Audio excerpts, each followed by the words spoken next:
Hallelujah. यावരും ഉட்കാരുங்கள். हम सब लोग बैठ जाएंगे। कृपा करके सारे बैठ जाओ।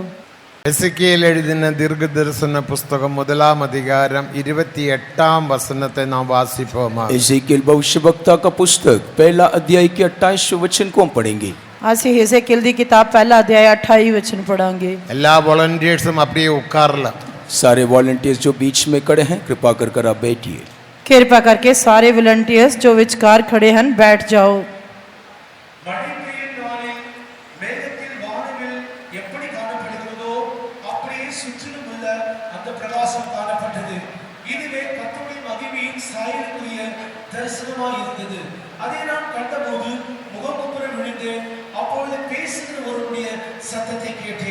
जैसे वर्षा के दिन बादल में धनुष दिखाई पड़ता है, वैसे ही चारों ओर का प्रकाश दिखाई देता था। यहोवा के तेज का रूप ऐसा ही था, और उसे देखकर मैं मुंह के बल गिरा। तब मैंने एक शब्द सुना, जैसे कोई बातें करता है।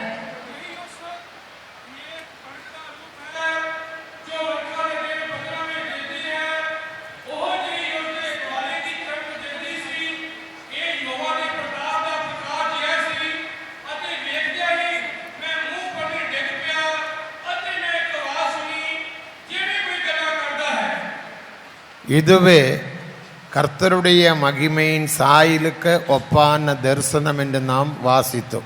ये जो है यहोवा के तेज के रूप के समान रहा हुआ एक दर्शन है कर हम पढ़ सकते हैं। ए यहोवा दे प्रताप दे प्रकाश या दर्शन से जिस दे बारे ਅਸੀਂ पढ़ते हैं।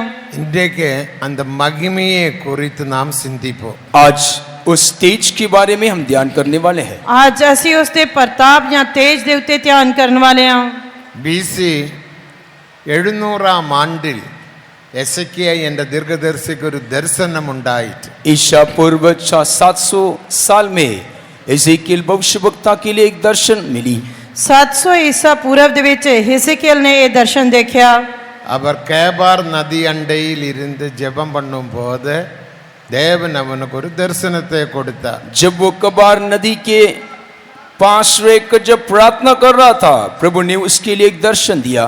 ਜਦੋਂ ਕਬਾਰ ਨਦੀ ਦੇ ਕੰਢੇ ਦੇ ਉੱਤੇ ਪ੍ਰਾਰਥਨਾ ਕਰ ਰਿਹਾ ਸੀ ਉਸ ਸਮੇਂ ਪਰਮੇਸ਼ਰ ਨੇ ਉਸ ਨੂੰ ਦਰਸ਼ਨ ਦਿੱਤਾ। ദർശനം என்பது புதிய ஏற்பாட்டு சபையில் ஒரு வரமாக காணப்படுகிறது. दर्शन नए नियम के कलीसिया के लिए एक वरदान होकर पाया जाता है।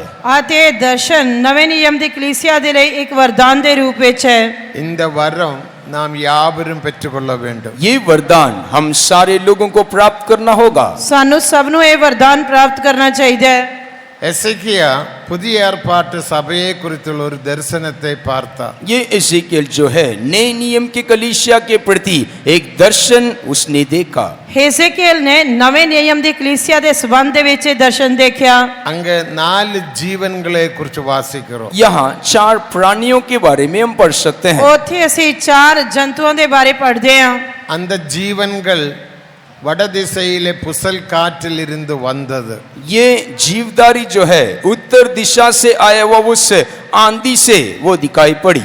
आते ये 4 जंतु जो ਹਨ उत्तर दिशा ਵੱਲੋਂ आई हुई ਇੱਕ ਹਨੇਰੀ ਦੇ ਬਾਰੇ ਦੱਸਦੇ ਹਨ। ஜீவன்களுக்கு மேல் மேகம் காணப்பட்டது. ये जीवदारियों के ऊपर एक धनुष पाया गया। आते ਇਹਨਾਂ ਜੰਤੂਆਂ ਦੇ ਉੱਤੇ ਇੱਕ ਮੇਘ ਤਨੁਖ ਦਿਖਾਈ ਦਿੱਤਾ। അതിന്റെ ചുറ്റിലും അഗ്നിയും കാണപ്പെട്ടത്. उसके चारों तरफ आग का गोल को हम देख सकते हैं। आते ਉਹਨਾਂ ਦੇ ਆਲੇ ਦੁਆਲੇ ਇੱਕ ਚਮਕ ਅੱਗ ਵਰਗੀ ਚਮਕ ਦਿਖਦੀ ਸੀ। ജീവൻകൾ പ്രകാശത്തിൽ കാണപ്പെട്ടത് എന്ന് നാം വാസിக்கிறோம். ये जीवदारी प्रकाशमान थे कर वहां पढ़ सकते हैं। आते ਅਸੀਂ पढ़ सकते हैं कि ਇਹ ਜੰਤੂ बहुत ही प्रकाशमान ਜਾਂ ਚਮਕਣ ਵਾਲੇ ਸੀ। അതിലെ ഒരു സൊഗസാവിൻ നിറത്തിൽ ഇരുന്ന് ജീവൻകൾ പുറപ്പെട്ടன. वहां ये एक प्रकाश के एक पीतल का सा एक रंग में ये जीवदारी प्रकट हुआ। आते ਉੱਥੇ ਇੱਕ प्रकाशमान चित्त ਜਿਹਾ दिखाई देता। പുതിയ ഏർപ്പാട്ട് സഭയിൽ കാണപ്പെட വേണ്ടിയ 5 അനുഭവങ്ങൾ താൻ അங்கே നാം വാസിக்கிறோം. नए नियम के कलीसिया में पाए जाने वाले 5 अनुभवों को वहां हम देख सकते हैं। ਇੱਥੇ ਅਸੀਂ ਨਵੇਂ ਨਿਯਮ ਦੇ ਕਲੀਸਿਆ ਦੇ ਵਿੱਚ ਪਾਏ ਜਾਣੇ ਵਾਲੇ 5 ਤਜਰਬਿਆਂ ਦੇ ਬਾਰੇ ਅਸੀਂ ਪੜ੍ਹਦੇ ਹਾਂ। முதலாம் அதிகாரம் 4-5 வசனங்களில் வாசிக்கிறோம். पहला अध्याय के 4 और 5 वचन में हम पढ़ते हैं। ਪਹਿਲਾ ਅਧਿਆਇ ਉਸਦੇ 4 ਤੇ 5ਵੇਂ ਵਚਨ ਦੇ ਵਿੱਚ ਅਸੀਂ ਪੜ੍ਹਦੇ ਹਾਂ। முதலாவது வட திசையிலே புசல் காற்று. प्रथम तौर से उत्तर दिशा से बड़ी घटा, ਸਭ ਤੋਂ ਪਹਿਲਾਂ ਉੱਤਰ ਦਿਸ਼ਾ ਵੱਲੋਂ ਇੱਕ ਵੱਡੀ ਹਨੇਰੀ ਆਈ। இரண்டாவது மேகம். दूसरा बादल, ਦੂਜਾ ਬੱਦਲ, மூன்றாவது அதில் பெரிய பிரகாசம். और तीसरा एक महान प्रकाश, ਅਤੇ ਤੀਜਾ ਉਹਦੇ ਵਿਚਾਰੋਂ ਅੱਗ ਦੇ ਵਿੱਚੋਂ ਨਿਕਲਦਾ ਹੋਇਆ ਪ੍ਰਕਾਸ਼। அடுத்தது அக்கினி. उसके बाद आग, ਉਸ ਤੋਂ ਬਾਅਦ ਅੱਗ।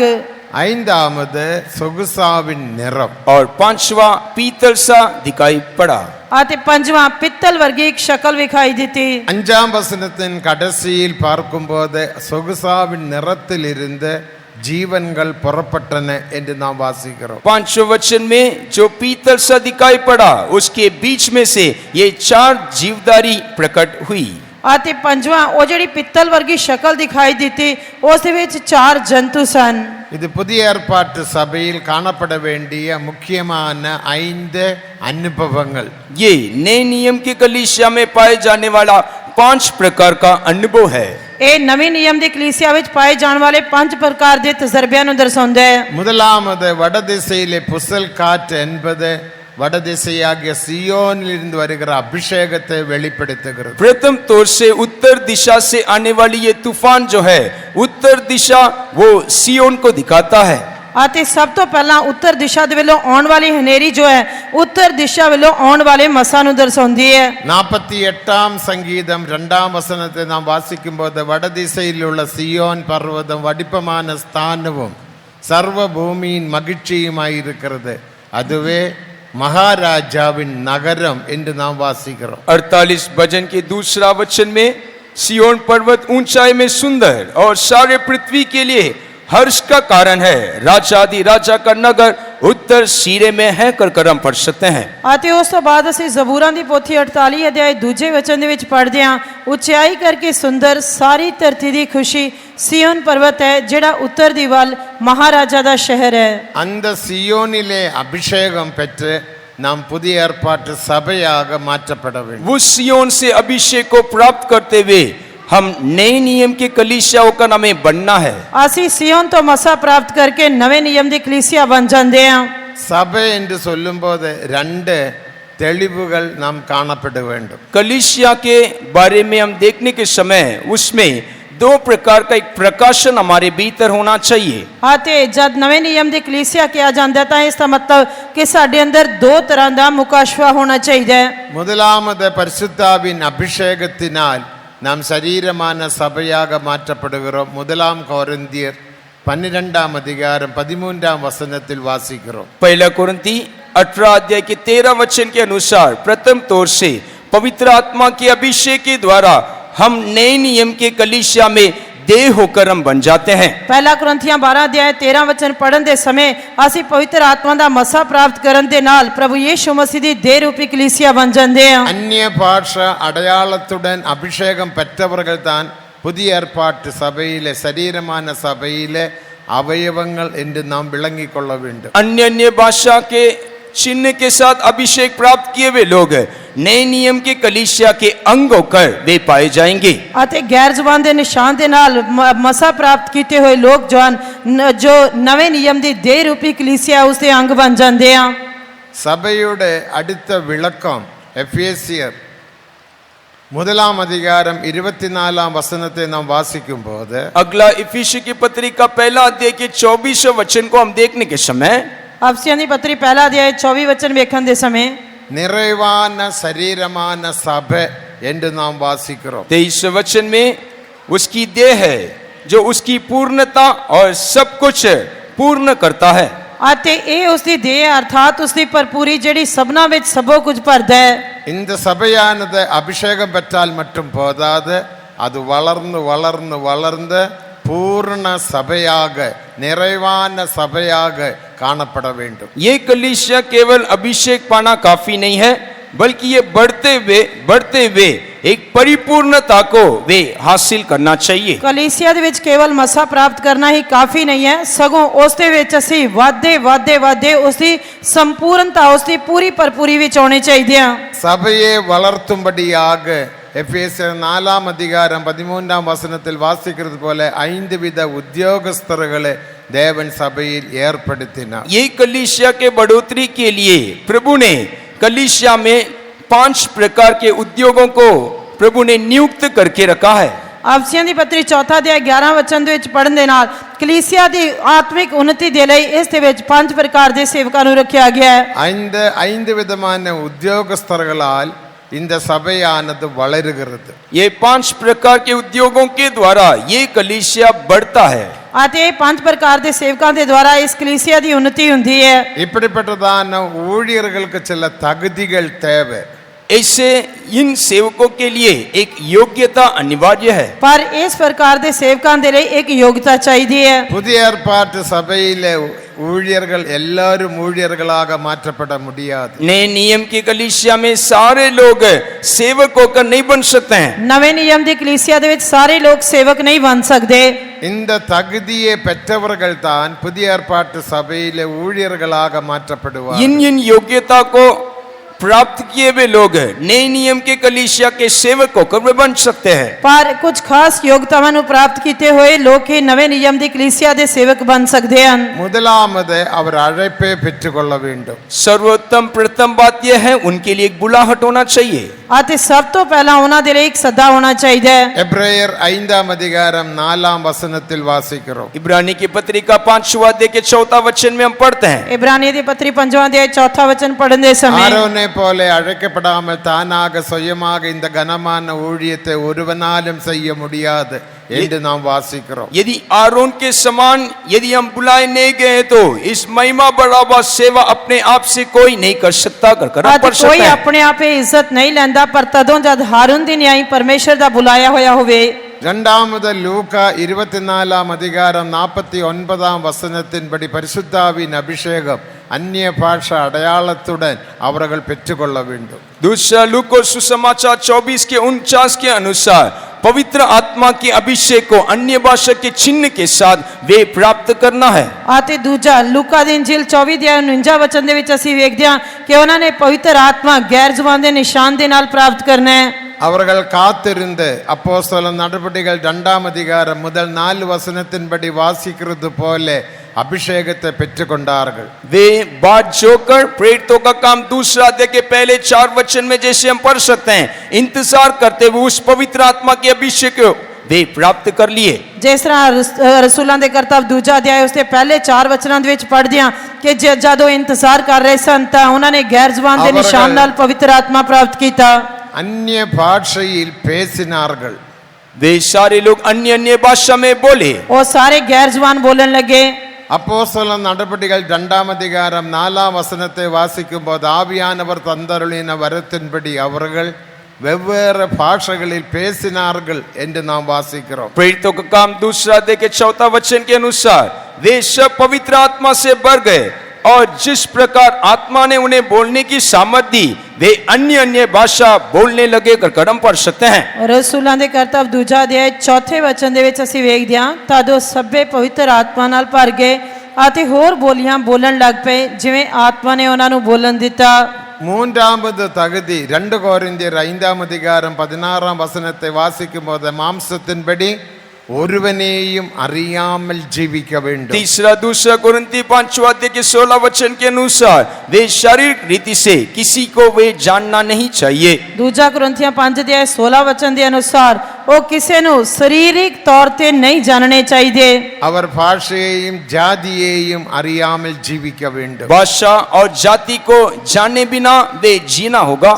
ਸਾਨੂੰ ਜਾਤ ਤੇ ਭਾਸ਼ਾ ਨੂੰ ਜਾਣੇ ਬਿਨਾ ਜੀਵਨ ਬਤੀਤ ਕਰਨਾ ਚਾਹੀਦਾ ਹੈ। மாம்சத்தின்படி ஒருவனையும் அறியாமல் ஜீவிப்பதே புதிய ஏற்பாட்டு ஊழியர்களுடைய ஒரு தகுதி. शरीरिक के अनुसार किसी को नहीं जानना वही नए नियम के सेवक का एक योग्यता है।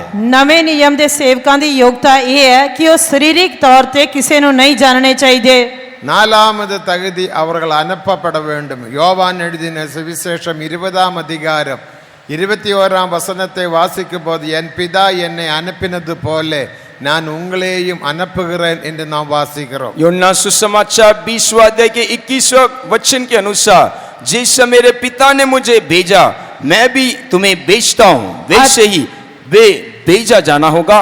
यूहन्ना दी इंजील 20 अध्याय 21 वचन के अनुसार वो नवे नियम के सेवक जोहानो भेजे जाने चाहिए हैं। जिस तरह प्रभु यीशु मसीह ने कहा कि मेरे पिता ने मैनू भेजा इसी तरह मैं भी तुहानू घल्दा हाँ। பிதா என்னை அனுப்பினது போல जैसे पिता ने मुझे भेजा है जिस तरह पिता ने मैनू घल्लिया है। பிதாவு குமாரனை அனுப்பினார் என்று எசையா 48ஆம் அதிகாரம் 16ஆம் வசனத்தின் கடைசியில் வாசிக்கிறோம். यशायाह भविष्यवक्ता का पुस्तक 48वां अध्याय के 16 वचन के आखिरी भाग में पिता ने यीशु मसीह को भेजा है कर हम पढ़ सकते हैं। यह शायद की किताब 48 अध्याय 16 वचन के आखिरी हिस्से दे विच असीं पढ़ सकते हैं कि प्रभु यीशु मसीह नू पिता परमेश्वर ते उसदी आत्मा ने घल्लिया है। கர்த்தராகிய ஆண்டவரும் அவருடைய ஆவியும் என்னை அனுப்பினார் என்று நாம் வாசிக்கிறோம். अब प्रभु यहोवा ने और उसकी आत्मा ने मुझे भेजा है कर हम पढ़ सकते हैं। आते इस नाल असीं पढ़ सकते हैं कि प्रभु यहोवा ते उसदी आत्मा ने मैनू घल्लिया है। இயேசு தற்செயலாக பூமிக்கு வரவில்லை. यीशु अकस्मात इस पृथ्वी पर नहीं आया। प्रभु यीशु मसीह अचानक इस धरती पे नहीं आए। பிதாவாம் தேவன் அவரை அனுப்பினார். पिता परमेश्वर ने उसको भेजा। पिता परमेश्वर ने उसनू घल्लिया। என் பிதா என்னை அனுப்பினது போல जैसा मेरा पिता ने मुझे भेजा है जिस तरह पिता ने मैनू घल्लिया நான் உங்களையும் அனுப்புகிறேன். मैं तुम्हें भी भेजता हूँ। मैं तुहानू भी घल्दा हाँ। பிதாவாம் தேவன் குமாரனை எப்படி அனுப்பினார்? ये पिता अपने पुत्र को कैसे भेजा? पिता परमेश्वर ने अपने पुत्र नू किस तरह भेजा? முதலாமத பரிசுத்தப்படுத்தி அனுப்பினார். पहला पवित्र करके उसने भेजा। पहला उसने उसनू पवित्र करके भेजा। இரண்டாமது அதிகாரம் கொடுத்து அனுப்பினார். दूसरा अपने अधिकार को देकर उसको भेजा। दूजा उसनू इख्तियार दे के भेजा। மூன்றாமது அபிஷேகம் பண்ணி அனுப்பினார். तीसरा उसने उसको अभिषेक करके भेजा। आते तीजा उसने उसनू मसा करके भेजा। நாலாமது தியாகியாக अனுப்பினார். और चौथा एक त्यागी होकर उसको भेजा। आते तीजा उसनू एक त्यागी दे रूप विच ஐந்தாமது भेजा। பாடுகளிலூടെ அனுப்பினார். और பாடு पांचवा कष्टों के लिए उसको भेजा। आते पंजवा उसनू दुख उठाने दे लई भेजा। இந்த அஞ்சு காரியங்கள் புதிய ஏற்பாட்டு ஊழியர்களிலும் காணப்பட ये வேண்டும். 5 विषय नए नियम के सेवकों के भीतर भी चाहिए। नवे नियम दे सेवकां दे विच 5 हिस्से या 5 योग्यतावां चाहिदियां हन। பரிசுத்தப்படுத்தி அனுப்பினார். पहला पवित्र करके उनको भेजा। पहला उसनू पवित्र करके भेजा। இரண்டாமது அதிகாரம் கொடுத்து அனுப்பினார். दूसरा अधिकार देकर उनको भेजा। दूजा उसनू इख्तियार दे के भेजा। மூன்றாமது அபிஷேகம் பண்ணி அனுப்பினார். तीसरा उसको अभिषेक करके भेजा। आते तीजा उसनू मसा करके भेजा। நாலாமது தியாகியாக அனுப்பினார். चौथा एक त्यागी होकर उसको भेजा। तीजा उसनू मखसूस करके भेजा। அஞ்சாமது பாடுகளிலூടെ அனுப்பினார். और पांचवा कष्टों के बीच में उसको भेजा। पांचवा उसनू दुख उठाने दे लई भेजा। இதெல்லாம் புதிய ஏற்பாட்டு ஊழியர்களுடைய தகுதியாக காணப்படுகிறது. ये सारे बातें नए नियम के सेवकों का एक योग्यता होकर रहना चाहिए। आते ए ही नवे नियम दे सेवकां दी योग्यता होके दिखाई देनी चाहिए। ஆனபடினால தன் தியாக ஜீவியத்தை நாம் முக்கியப்படுத்த வேண்டும். इसीलिए हमारे जीवन में एक त्याग का जीवन को महत्व देना चाहिए। ऐसे करके सानू त्यागी जीवन नु महत्ता देनी चाहिए। இயேசுவும் தியாகியாக ஜீவித்தார். हमारे यीशु मसीह त्यागी होकर उसने जीवन बिताया। साडे प्रभु यीशु मसीह ने एक त्याग वाला जीवन व्यतीत किया। மத்தேயு 8ஆம் அதிகாரம் 20ஆம் வசனத்தை வாசிக்கும்போது मत्ती सुसमाचार 8वां अध्याय के 20वें वचन को पढ़ने से मत्ती दी इंजील 8 अध्याय 20 वचन पढ़ने दे नाल குறிநரிகளுக்கு குழியும் பறவைகளுக்கு கூடும் உண்டு மனுஷகுமாரனுக்கோ தலசாய்க்க இடமில்லை. वहां यीशु मसीह ऐसे कहा लोमड़ियों के लिए बट और आकाश के पक्षियों के लिए बसेरे होते हैं परंतु मनुष्य के पुत्र के लिए सिर धरने के लिए कोई जगह नहीं। ਉੱਥੇ ਪ੍ਰਭੂ ਯੀਸ਼ੂ ਮਸੀਹ ਨੇ ਉਹਨਾਂ ਨੂੰ ਆਖਿਆ ਭਈ ਲੂੰਬੜੀਆਂ ਦੇ ਘੁਰਨੇ ਅਤੇ ਆਕਾਸ਼ ਦੇ ਪੰਛੀਆਂ ਦੇ ਆਲਣੇ ਹਨ ਪਰ ਮਨੁੱਖ ਦੇ ਪੁੱਤਰ ਦੇ ਸਿਰ ਧਰਨ ਨੂੰ ਥਾਂ ਨਹੀਂ। அப்படிப்பட்ட தியாக ஜீவியம் புதிய ஏற்பாட்டு ஊழியர்களிலும் காணப்பட வேண்டும். ऐसे एक त्याग का जीवन नए नियम के सेवकों के भीतर होना चाहिए। ਨਵੇਂ ਨਿਯਮ ਦੇ ਸੇਵਕਾਂ ਦੇ ਵਿੱਚ ਇਸ ਤਰ੍ਹਾਂ ਦਾ ਤਿਆਗ ਵਾਲਾ ਜੀਵਨ ਦਿਖਾਈ ਦੇਣਾ ਚਾਹੀਦਾ ਹੈ। அடுத்தபடியாக அவர்கள் பிரதிஷ்டையுள்ளவராக காணப்பட்டார். अगला वो प्रतिष्ठित होकर रहना है.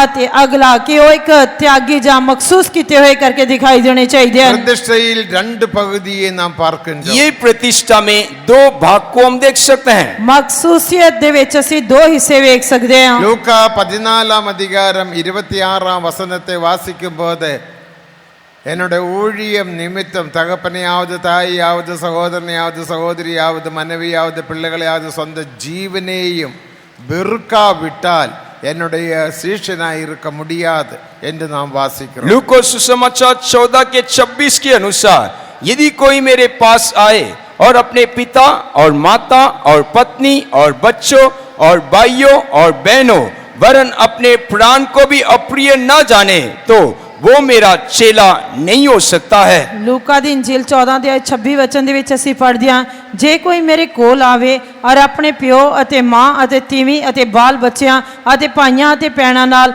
ਸਗੋਂ ਆਪਣੀ ਜਾਨ ਨਾਲ ਵੀ ਵੈਰ ਨਾ ਰੱਖੇ ਤਾਂ ਉਹ ਮੇਰਾ ਚੇਲਾ ਨਹੀਂ ਹੋ ਸਕਦਾ. இந்த பிரதிஷ்டையானது சரீர பிரகாரம் மட்டும் இருந்தால் போதாது. ये प्रतिष्ठा केवल शारीरिक रूप से हमारे भीतर रहना काफी नहीं. ਅਤੇ ਸਰੀਰਿਕ ਤੌਰ ਤੇ ਇਹ ਸਾਡੇ ਵਿੱਚ ਤਿਆਗ ਕਾਫੀ ਨਹੀਂ ਹੈ. அது அவருடைய இருதயத்திலும் மனதிலும் சரீரத்திலும் காணப்பட வேண்டும். ये प्रतिष्ठा उनके हृदय में, मन में और शरीर में होना चाहिए. ਅਤੇ ਇਹ ਤਿਆਗ ਸਾਡੇ ਹਿਰਦੇ ਦੇ ਵਿੱਚ, ਮਨ ਦੇ ਵਿੱਚ, ਸਰੀਰ ਦੇ ਵਿੱਚ ਦਿਖਾਈ ਦੇਣਾ ਚਾਹੀਦਾ ਹੈ. இருதயத்திலே பிரதிஷ்டை தான் பகைக்கிற பிரதிஷ்டை இல்லாமல் விட்டு விடுகிற பிரதிஷ்டை. हृदय में रहने वाला प्रतिष्ठा वही नफरत करना या उनको छोड़ देने वाला प्रतिष्ठा है. ਅਤੇ ਹਿਰਦੇ ਦੇ ਵਿੱਚ ਜਿਹੜਾ ਤਿਆਗ ਹੈ ਉਹ ਮਨ ਦੇ ਵਿੱਚ ਉਹਨਾਂ ਨੂੰ ਛੱਡ ਦੇਣਾ, ਤਿਆਗ ਦੇਣਾ ਜਾਂ ਨਫ਼ਰਤ ਕਰਨ ਵਾਲਾ ਤਜਰਬਾ தாய் ਹੈ. தகப்பன் சகோதரன் சகோதரி என்ற பாசத்தை பகைக்க வேண்டும், விட்டுவிட வேண்டும். माता पिता बहन भाई ऐसे रहने वाला जो रिश्ता जो है उसको वे त्यागना है. ਮਾਤਾ ਪਿਤਾ ਭੈਣ ਭਰਾ ਪਤਨੀ ਅਤੇ ਬਾਲ ਬੱਚਿਆਂ ਦੇ ਵਿਚਕਾਰ ਜੋ ਰਿਸ਼ਤਾ ਹੈ ਉਸ ਦਾ ਤਿਆਗ ਕਰਨਾ ਚਾਹੀਦਾ ਹੈ. அந்த பாசம், மாம்சீகமான பாசத்தை வெறுக்க வேண்டும். वो शारीरिक प्रेम जो है उस प्रेम को वे नफरत करना है. ਉਹਨਾਂ ਨੇ ਆਪਣੇ ਸਰੀਰਿਕ ਪਿਆਰ ਦਾ ਤਿਆਗ ਕਰਨਾ ਹੈ. ஊழியர்கள் பொதுவானவர்கள். ये सेवक सबके लिए है. ਅਤੇ ਸੇਵਕ ਸਭ ਦੇ ਲਈ ਹਨ. பொதுவாக எல்லாரையும் நேசிக்க வேண்டும், தேவ அன்பினால் காணப்பட வேண்டும். सामान्य तौर से सबको प्रेम करना और परमेश्वर के प्रेम में वे पाया जाना है. ਅਤੇ ਉਹ ਸਭ ਨੂੰ ਇੱਕੋ ਜਿਹਾ ਪਿਆਰ ਕਰਨੇ ਚਾਹੀਦੇ ਹਨ ਅਤੇ ਉਹ ਪਰਮੇਸ਼ਰ ਦੇ ਪ੍ਰੇਮ ਦੇ ਨਾਲ ਪ੍ਰੇਮ ਕਰਨੇ ஏதோ ਚਾਹੀਦੇ ஒரு ਹਨ. குரூப்பை மட்டும் நேசித்து ஜீவித்தால் போதாது. केवल एक झुंड को केवल प्रेम करना काफी नहीं. ਕੇਵਲ ਇੱਕ ਝੁੰਡ ਨੂੰ ਪਿਆਰ ਕਰਕੇ ਉਸ ਦੇ ਲਈ ਜੀਣਾ ਕਾਫੀ ਨਹੀਂ ਹੈ. ஆனால் தான் அந்த பிரதிஷ்டை அவனுடைய இருதயத்தில் காணப்பட வேண்டும். इसलिए ये प्रतिष्ठा प्रथम तौर से उनके हृदय में पाया जाना है. ਪਰ ਅਸਲ ਦੇ ਵਿੱਚ ਉਹਨਾਂ ਦਾ ਇਹ ਤਿਆਗ ਉਹਨਾਂ ਦੇ ਹਿਰਦੇ ਵਿੱਚ ਪਾਇਆ ਜਾਣਾ ਚਾਹੀਦਾ இரண்டாவது ਹੈ. பிரதிஷ்டை சரீரத்தில் காணப்பட வேண்டும், விட்டு விட வேண்டும். दूसरा वो प्रतिष्ठा उनके शरीर में बल्कि उनको अक्षरी तौर से छोड़ देना है. ਅਤੇ ਦੂਜਾ ਇਹ ਤਿਆਗ ਸਰੀਰਿਕ ਤੌਰ ਤੇ ਹੋਣਾ ਚਾਹੀਦਾ ਹੈ ਤੇ ਸ਼ਾਬਦਿਕ ਤੌਰ ਤੇ ਉਹਨਾਂ ਨੂੰ ਆਪਣੇ ਮਾਤਾ ਪਿਤਾ ਨੂੰ ਛੱਡ ਦੇਣਾ ਚਾਹੀਦਾ ਹੈ. வீட்டையும் விட்டு விசுவாச வீட்டில் வருகிறார். इसीलिए वे अपने देश को, अपने परिवार को त्याग कर छोड़कर वो विश्वास भवन में प्रवेश करते हैं. ਇਸੇ ਕਰਕੇ ਉਹ ਆਪਣੇ ਦੇਸ਼ ਅਤੇ ਪਰਿਵਾਰ ਨੂੰ ਛੱਡ ਕੇ ਵਿਸ਼ਵਾਸ ਘਰ ਦੇ ਵਿੱਚ ਆਉਂਦੇ ਹਨ. விட்டவர்கள் பின்ன லோத்தை போல பின்னிட்டு பார்க்கலாகாது. जो कोई ऐसे छोड़ दिए हैं लोथ के समान वापस पीछे मुड़कर नहीं देखना. ਅਤੇ ਜਿਨ੍ਹਾਂ ਨੇ ਇਸ ਤਰ੍ਹਾਂ ਤਿਆਗ ਕਰ ਦਿੱਤਾ ਹੈ ਉਹ ਲੂਤ ਦੀ ਤਰ੍ਹਾਂ ਪਿੱਛੇ ਮੁੜ ਕੇ ਨਹੀਂ ਵੇਖਣੇ அந்த ਚਾਹੀਦੇ. பிரதிஷ்டையை உடைத்து போடக்கூடாது. उस प्रतिष्ठा को नहीं तोड़ना. ਉਸ ਤਿਆਗ ਨੂੰ ਤੋੜਨਾ ਨਹੀਂ ਹੈ. உடைத்து போட்டால் பிரசங்கி 8 அதிகாரம் 10 அதிகாரம் 8 வசனத்தை வசிக்கும் போது அடைப்பே பிடுங்கிறவனை பாம்பு கடிக்கும். यदि इस प्रतिष्ठा को तोड़ देने से, सभापदेशक 10वां अध्याय के 8वें वचन के अनुसार, जो बाड़ा को तोड़ता है सांप उसको डसेगा. ਅਤੇ ਜਿਹੜੇ ਇਸ ਤਰ੍ਹਾਂ ਕਰਦੇ ਹਨ ਜਿਸ ਤਰ੍ਹਾਂ ਉਪਦੇਸ਼ਕ ਦੀ ਪੋਥੀ ਉਸ ਦੇ 10 ਅਧਿਆਇ 8 ਵਚਨ ਦੇ ਵਿੱਚ ਅਸੀਂ ਪੜ੍ਹਦੇ ਹਾਂ ਕਿ ਜਿਹੜਾ ਵਾੜੇ ਨੂੰ ਤੋੜੇਗਾ ਉਸ ਨੂੰ ਸੱਪ ਡਸੇਗਾ. பாபங்களில் பெரிய பாபம் பிரதிஷ்டையை உடைக்கிற பாபம் தான். पाप से सबसे बड़ा पाप यह है जो अपने प्रतिष्ठा को तोड़ता है, वही सबसे बड़ा पाप है. ਪਾਪ ਦੇ ਵਿੱਚੋਂ ਸਭ ਤੋਂ ਵੱਡਾ ਪਾਪ ਜਿਹੜਾ ਆਪਣੇ ਤਿਆਗ ਨੂੰ ਤੋੜ ਦਿੰਦਾ ਹੈ ਉਹੀ ਸਭ ਤੋਂ ਵੱਡਾ ਪਾਪ ਹੈ. பிரதிஷ்டையை உடைத்தால் அவனுடைய ஜீவியமும் ஊழியமும் பரிதாப நிலவரத்தில் காணப்படும் என்று நாம் வேதத்தில் வாசிக்கிறோம். यदि वो अपने प्रतिष्ठा को तोड़ देने से उसका जीवन और उसका सेवा अभागावस्था में हो जाएगा करके प्रभु के वचन में हम पढ़ सकते हैं। ਅਸੀਂ ਪਰਮੇਸ਼ਰ ਦੇ ਵਚਨ ਦੇ ਵਿੱਚ ਪੜ੍ਹਦੇ ਹਾਂ ਕਿ ਜੇਕਰ ਉਹ ਆਪਣੇ ਤਿਆਗ ਨੂੰ ਤੋੜ ਦਿੰਦਾ ਹੈ ਤਾਂ ਉਸ ਦੀ ਜੀਵਨ ਅਤੇ ਸੇਵਾ ਬਹੁਤ ਹੀ ਮੰਦੇ ਹਾਲ ਮੰਦਭਾਗੀ ਹੋਵੇਗੀ। பழைய ஏற்பாட்டில் சிம்சோன் பிரதிஷ்டை செய்த மனுஷன். पुराने नियम में सिमसोन एक प्रतिष्ठित व्यक्ति था। ਪੁਰਾਣੇ ਨਿਯਮ ਦੇ ਵਿੱਚ ਸਮਸੂਨ ਇੱਕ ਤਿਆਗੀ ਵਿਅਕਤੀ ਸੀ। சந்தர்ப்ப சூழ்நிலைக்கு ஏற்றபடி அவனுடைய பிரதிஷ்டையை உடைத்தான். परिस्थिति के अनुसार उसने अपने प्रतिष्ठा को तोड़ दिया। ਹਾਲਾਤ ਦੇ ਅਨੁਸਾਰ ਉਸਨੇ ਆਪਣੇ ਤਿਆਗ ਨੂੰ ਤੋੜ ਦਿੱਤਾ। அவனுடைய பிரதிஷ்டை போன போது சாதாரண ஒரு மனுஷனாக மாற்றப்பட்டான். जब उसने अपने प्रतिष्ठा को नष्ट किया एक सामान्य व्यक्ति के समान वो बदल जाता है। ਜਦ ਉਸਨੇ ਆਪਣੇ ਤਿਆਗ ਨੂੰ ਤੋੜ ਦਿੱਤਾ ਤਾਂ ਉਹ ਇੱਕ ਸਧਾਰਨ ਵਿਅਕਤੀ ਦੇ ਸਮਾਨ ਬਣ ਗਿਆ। கண்ணை சூழ்ந்தெடுத்தார். उसके आंख को उन्होंने फोड़ दिया। ਉਹਨਾਂ ਨੇ ਉਸ ਦੀਆਂ ਅੱਖਾਂ ਕੱਢ ਦਿੱਤੀਆਂ। அவன் வெளிப்படுத்தல் இல்லாதவனாக மாற்றப்பட்டான். एक प्रकाशन के बिना रहने वाले व्यक्ति के समान उसका जीवन बदल गया। ਤੇ ਉਹ ਬਿਨਾਂ ਕਿਸੇ ਮੁਕਾਸ਼ਵੇ ਤੋਂ ਇੱਕ ਵਿਅਕਤੀ ਬਣ அவனுடைய ਗਿਆ। கையிலும் காலிலும் விலங்கு போட்டார்கள். उसके हाथ और पैर बांधे गए। ਉਸਦੇ ਹੱਥ ਤੇ ਪੈਰ ਬੰਨੇ ਗਏ। சரீரத்தின்படி ஒன்று செய்ய முடியாத நிலவரத்தில் வியாதி அவனை தாக்குகிறது. शरीर तो से कोई काम नहीं कर सकता वैसे एक बीमारी उसके विरोध में हमला किया। ਤੇ ਉਸੇ ਵਿਰੋਧ ਇੱਕ ਬਿਮਾਰੀ ਨੇ ਇਸ ਤਰ੍ਹਾਂ ਹਮਲਾ ਕੀਤਾ ਕਿ ਉਹ ਸਰੀਰਕ ਤੌਰ ਤੇ ਕੁਝ ਨਹੀਂ ਕਰ ਸਕਦਾ ਸੀ। மறுபடியும் சிம்சோன் பெரிய காரியத்தை செய்தான். उसके बाद सिमसोन ने बड़े काम तो किया। ਉਸ ਤੋਂ ਬਾਅਦ ਵੀ ਸਮਸੂਨ ਨੇ ਮਹਾਨ ਕੰਮ ਕੀਤੇ। ஆனால் அந்த ஊழியத்தினால் அவனுக்கும் ஜனங்களுக்கும் அழிவுண்டாகிவிட்டது. लेकिन उसने किया वह सेवा के दरमियान उसका जीवन और लोगों के जीवन में एक बड़ा नष्ट आया।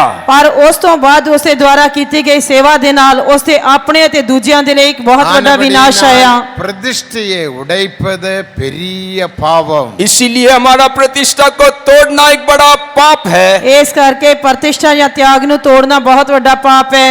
அடுத்தபடியாக அவருடைய மனதிலும் பிரதிஷ்டை தேவை. अगला उनके मन में भी एक प्रतिष्ठा चाहिए। ਅਤੇ ਦੂਜਾ ਉਹਨਾਂ ਦੇ ਮਨ ਦੇ ਵਿੱਚ ਇੱਕ ਪ੍ਰਤਿਸ਼ਠਾ ਚਾਹੀਦੀ ਹੈ। 45 சங்கீதம் 10 வசனத்தை வாசிக்கும் போது भजन 45 के 10 को हम पढ़ने से 45 और 10 वचन पढ़न दे नाल அவருடைய தாயையும் தகப்பனையும் அறியாமல் ஜீவிக்க வேண்டும். पिता और माता उनको भूलकर जीवन बिताना है। ਉਹਨਾਂ ਨੂੰ ਆਪਣੇ ਮਾਤਾ ਪਿਤਾ ਨੂੰ ਭੁਲਾ ਕੇ ਜੀਵਨ ਬਤੀਤ ਕਰਨਾ ਚਾਹੀਦਾ ਹੈ। விதமான தகுதியை பெற்று ஊழியம் செய்யும் போதுதான் தேவ சபையை வளர்த்த முடியும். ऐसी योग्यता को प्राप्त करके सेवा करने से ही प्रभु के कलीसिया को हम बढ़ा सकते हैं। ਇਸ ਪ੍ਰਕਾਰ ਦਾ ਤਿਆਗ ਕਰਕੇ ਪਰਮੇਸ਼ਰ ਦੀ ਸੇਵਾ ਕਰਨ ਦੇ ਨਾਲ ਅਸੀਂ ਕਲੀਸਿਆ ਨੂੰ ਵਧਾ ਸਕਦੇ ਹਾਂ। இயேசுவினுடைய வாழ்க்கையிலும் இந்த பிரதிஷ்டையை நாம் பார்க்கின்றோம். यीशु मसीह के जीवन में इन प्रतिष्ठाओं को हम देख सकते हैं। ਅਸੀਂ ਪ੍ਰਭੂ ਯੀਸ਼ੂ ਮਸੀਹ ਦੇ ਜੀਵਨ ਵਿੱਚ ਵੀ ਇਸ ਤਿਆਗ ਨੂੰ ਵੇਖ ਸਕਦੇ ਹਾਂ। கடைசியாக அவருடைய தகுதிகளில் 7வது தகுதி பரிசுத்த ஜீவியம். यीशु मसीह का जीवन का प्रतिष्ठा का आखिरी योग्यता यह है उसका पवित्र जीवन। ਅਤੇ ਆਖਿਰ ਦੇ ਵਿੱਚ ਪ੍ਰਭੂ ਯੀਸ਼ੂ ਮਸੀਹ ਦੇ ਜੀਵਨ ਦੇ ਵਿੱਚ 7ਵੀਂ ਯੋਗਤਾ ਉਸ ਦੀ ਪਵਿੱਤਰਤਾਈ ਵਾਲਾ ਜੀਵਨ। ஊழியர்களும் பரிசுத்தத்தில் காணப்பட வேண்டும். सेवक लोग अपने पवित्रता को संभालना चाहिए। ਸੇਵਕ ਆਪਣੀ ਪਵਿੱਤਰਤਾਈ ਦੇ ਵਿੱਚ ਦਿਖਾਈ ਦੇਣੇ ਚਾਹੀਦੇ ਹਨ। எல்லா விதமான பாவங்களை விட்டு வேறுபட்டு அவன் ஜீவிக்க வேண்டும். सारे प्रकार के पापों से दूर होकर एक अलगाव के जीवन को संभालना है। ਉਹ ਹਰ ਤਰ੍ਹਾਂ ਦੇ ਪਾਪ ਤੋਂ ਦੂਰ ਹੋ ਕੇ ਅਲੈਦਗੀ ਵਾਲਾ ਜੀਵਨ ਬਤੀਤ ਕਰਨੇ ਚਾਹੀਦੇ ਹਨ। விதமான தகுதியை பெற்று ஊழியம் செய்யும் போது நாம் சபையை வளர்த்தவர்களாக மாற்றப்படும். ऐसे योग्यता को प्राप्त करते हुए हम सेवा करने के समय कलीसिया को हम बढ़ा सकते हैं। ਅਜਿਹੀਆਂ ਸਾਰੀਆਂ ਯੋਗਤਾਵਾਂ ਨੂੰ ਪ੍ਰਾਪਤ ਕਰਕੇ ਅਸੀਂ ਸੇਵਾ ਕਰਾਂਗੇ ਤਾਂ ਅਸੀਂ ਕਲੀਸਿਆ ਨੂੰ ਵਧਾ ਸਕਦੇ ਹਾਂ। இனியும் வாசிக்கப்பட்ட பகுதிக்கு வருவோம். अब हमने पढ़ा हुआ उस भाग की और हम लौटेंगे। ਅਤੇ ਅਸੀਂ வாசிக்கப்பட்ட पढ़ा हुआ இதுவே கர்த்தருடைய மகிமையின் சாயலுக்கு ஒப்பான தரிசனம். ये यहोवा के तेज का रूप का ऐसी एक दर्शन है। ਅਤੇ ਯਹੋਵਾ ਦੇ ਪ੍ਰਤਾਪ ਦਾ ਚਮਕ ਜੋ ਹੈ ਉਸ ਦਾ ਇੱਕ ਦਰਸ਼ਨ ਹੈ। இங்கே ஒரு மகிமையை நாம் பார்க்கின்றோம். यहाँ एक तेज को हम देख सकते हैं। ਇੱਥੇ ਅਸੀਂ ਇੱਕ ਪ੍ਰਤਾਪ ਨੂੰ ਵੇਖ ਸਕਦੇ ਹਾਂ। இந்த மகிமைக்கு பல விளக்கங்கள் வேதம் கொடுக்குகிறது. इस तेज के लिए कई परिभाषा परमेश्वर का वचन देता है। ਪਰਮੇਸ਼ਰ ਦਾ ਵਚਨ ਇਸ ਪ੍ਰਤਾਪ ਦੇ ਬਾਰੇ ਕਈ ਤਰ੍ਹਾਂ ਦੀਆਂ ਪਰਿਭਾਸ਼ਾਵਾਂ ਦਿੰਦਾ ਹੈ। ஒன்றே தேவாதி தேவன் மகிமையின் தேவன். पहला हमारा परमेश्वर यहोवा जो है वो महिमा भरा हुआ परमेश्वर है। ਆ ਤੇ ਪਹਿਲਾ ਯਹੋਵਾ ਪਰਮੇਸ਼ਰ ਪ੍ਰਤਾਪ ਦੇ ਨਾਲ ਭਰਿਆ ਹੋਇਆ ਪਰਮੇਸ਼ਰ ਹੈ। தேவனுடைய நித்திய வாசஸ்தலம் மகிமையின் இடம்। हमारा परमेश्वर का नित्य निवास स्थान वो महिमा से भरा हुआ है। ਸਾਡੇ ਪਰਮੇਸ਼ਰ ਦਾ ਸਦੀਪਕ ਨਿਵਾਸ ਸਥਾਨ ਮਹਿਮਾ ਜਾਂ ਪ੍ਰਤਾਪ ਨਾਲ ਭਰਿਆ ਹੋਇਆ ਹੈ। புதிய ஏற்பாட்டு சபையும் மகிமையின் சபை। नए नियम के कलीसिया तेज से भरा हुआ है। ਨਵੇਂ ਨਿਯਮ ਦੇ ਕਲੀਸਿया ਪ੍ਰਤਾਪਵਾਨ ਕਲੀਸਿया ਹੈ। இந்த இடத்தில் இது புதிய ஏற்பாட்டு சபையை வெளிப்படுத்துகிறது। इस जगह में ये भाग जो है नए नियम के कलीसिया को दर्शाता है। ਇੱਥੇ ਇਹ ਪ੍ਰਤਾਪ ਨਵੇਂ ਨਿਯਮ ਦੇ ਕਲੀਸਿया ਨੂੰ ਦਰਸਾਉਂਦਾ ਹੈ। புதிய ஏற்பாட்டு சபையில் ஒரு மகிமை காணப்படுகிறது। नए नियम के कलीसिया के भीतर एक महिमा पाया जाता है। ਇੱਥੇ ਨਵੇਂ ਨਿਯਮ ਦੇ ਕਲੀਸਿया ਦਾ ਪ੍ਰਤਾਪ ਦਿਖਾਈ ਦਿੰਦਾ ਹੈ। மகிமை உள்ளதுதான் தேவனுடைய சபை। जहां महिमा है वही परमेश्वर का कलीसिया है। ਪ੍ਰਤਾਪਵਾਨ ਕਲੀਸਿया ਹੀ ਪਰਮੇਸ਼ਰ ਦੀ ਕਲੀਸਿया ਹੈ। மோசே தேவனுக்கு கூடாரத்தை செய்தார்। मूसा परमेश्वर के लिए एक मिलात वाला तंबू को खड़ा किया। मूसा ने परमेश्वर के लिए डेरा बनाया। அந்த கூடாரத்தை பிரதிஷ்டை செய்தார்। उसने उसको प्रतिष्ठा किया। आते उस डेरे दा उन्होंने चट की थी। யாத்ராகமம் 40ஆம் அதிகாரம் 36ஆம் வசனத்தை வாசிக்கும் போது निर्गमन का पुस्तक 40वां अध्याय के 36वें वचन को हम पढ़ने से जद ਅਸੀਂ कूच दी किताब 40 अध्याय उस 36 वचन पढ़ते हैं। ஆசரிப்பு கூடாரத்தை பிரதிஷ்டை செய்த வேளையில் தேவனுடைய மகிமை அந்த ஆலயத்தை நிரப்பிட்டு என்று நாம் வாசிக்கிறோம்। जब मिलात वाला तंबू को प्रतिष्ठा किया गया तब परमेश्वर का तेज उस तंबू में भर गया कर हम पढ़ सकते हैं। जद परमेश्वर दे डेरे दी चट कीती गई तां ਅਸੀਂ ਵੇਖਦੇ ਹਾਂ ਕਿ ਯਹੋਵਾ ਦੇ ਪ੍ਰਤਾਪ ਨੇ ਡੇਰੇ ਨੂੰ ਭਰ ਦਿੱਤਾ। மகிமை உள்ள இடமே அவருடைய ஆலயம்। जहाँ तेज है जहाँ महिमा है वही उसका मंदिर होकर पाया जाता है। आते जिथे प्रताप है जिथे परमेश्वर दा तेज है उथे ही उसका डेरा पाया जाता है। ஆசரிப்பு கூடாரத்தினுடைய சுற்றிலும் லேவியருடைய பாளையம் காணப்பட்டது। इस मिलात वाला तंबू के चारों तरफ है लेवियों का डेरा पाया गया था। आते ए डेरे दे आले दुआले सारे लेवियां दे तंबू पाए जाते सन। கிழக்கு பகுதியில் மோசையுடைய பாளையமும் ஆரோனுடைய பாளையம் ஆரோன் பிள்ளைகளின் பாளையமும் காணப்பட்டது। पूर्व दिशा में मूसा आरोन और आरोन के बच्चों के तंबू वहां पाया गया। पूरब दिशा दे विच मूसा हारून अते उन्हां दे बच्चों दे डेरे तंबू पाए जाते सन। அதனுடைய தென் திசையில் கோகாத்தியருடைய பாளையம் காணப்பட்டது। और उसके दक्षिण दिशा में कोहातियों का तंबू पाया गया। आते दक्षिणी दिशा वाल कोहातियां दे तंबू पाए जाते सन। அதனுடைய மேற்கு திசையில் கெர்சோனிய பாளையம் காணப்பட்டது। और उसके पश्चिम दिशा में गेर्शोनियों का तंबू पाया गया। आते उसी पश्चिम दिशा दे विच गेर्शोनियां दे तंबू सन। அதனுடைய வட திசையில் मोरारियरिन पाளையம் காணப்பட்டது। और उसके उत्तर दिशा में मेरारियों का छावनी वहां पाया गया। आते उसी उत्तर दिशा वाल मरारियां दे तंबू पाए गए। இவர்களெல்லாம் லேவியரின் பிள்ளைகள்। वे सारे लेवियों के बच्चे थे। ए सारे लेवियां दे बच्चे सन। ஆசாரித்துவ ஊழியத்துக்காக தெரிந்தெடுக்கப்பட்டவர்கள்। याजक पद के सेवा के लिए उनको ठहराया गया। आते सारे याजक पद दी सेवा प्राप्त कीते हुए सन। கூடாரத்துக்கு சுற்றிலும் பாளையம் இறங்க வேண்டும்। वे सारे तंबू के चारों तरफ वे अपना तंबू को डालना है। आते इन्हां सबने डेरे दे आले दुआले अपने तंबू गढ़ने हैं। ஆனால் இந்த ஆசரிப்பு கூடாரத்தில் மட்டும்தான் மகிமை வந்து இறங்கினது। लेकिन परमेश्वर का वो तेज है केवल मिलात वाला तंबू में आ ठहरा। पर यहोवा दा प्रताप केवल डेरे दे उत्ते आके ठहरिया। மோசேயுடைய கூடாரத்திலோ ஆரோனின் கூடாரத்திலோ கோகாத்தியர் கூடாரத்திலோ மொரோரியர் கூடாரத்திலோ கெர்சோனிய கூடாரத்திலோ பாளையம் மகிமை இறங்கவில்லை। मूसा